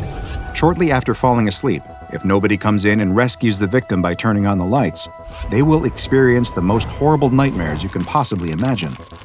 So horrible, in fact, that those who have suffered these nightmares and survive often experience irreparable, lifelong psychological trauma. And in the grand scheme of things, those are still the lucky ones. If you're unlucky, like the little boy who vanished from his bed, you'll disappear forever, consumed by SCP-080. The creature itself is difficult to properly see due to its lack of consistent form, and due to the fact that it only appears in the darkness, but those who have witnessed it can only seem to remember one key detail: glowing eyes in the smoke. Because of its preference for dark places, SCP-080 often takes refuge in closets and under the bed, where it can vanish out of sight. Bright light automatically causes the creature to disappear and manifest elsewhere, and therefore, should you start feeling unusually drowsy in the dark, turning on the lights is the best thing to do. But these must be bright lights. The soft glow of a standard children's nightlight is not powerful enough to ward off the creature. The SCP Foundation conducted a series of experiments, hoping to see whether SCP-080 had any kind of real physical body, and if it was possible for human beings to safely interact with it. In the first of these experiments, a 19-year-old male D-Class was sent into the chamber to interact with SCP-080. Unsurprisingly, he immediately became extremely distressed upon seeing the figure with glowing eyes forming in the dark.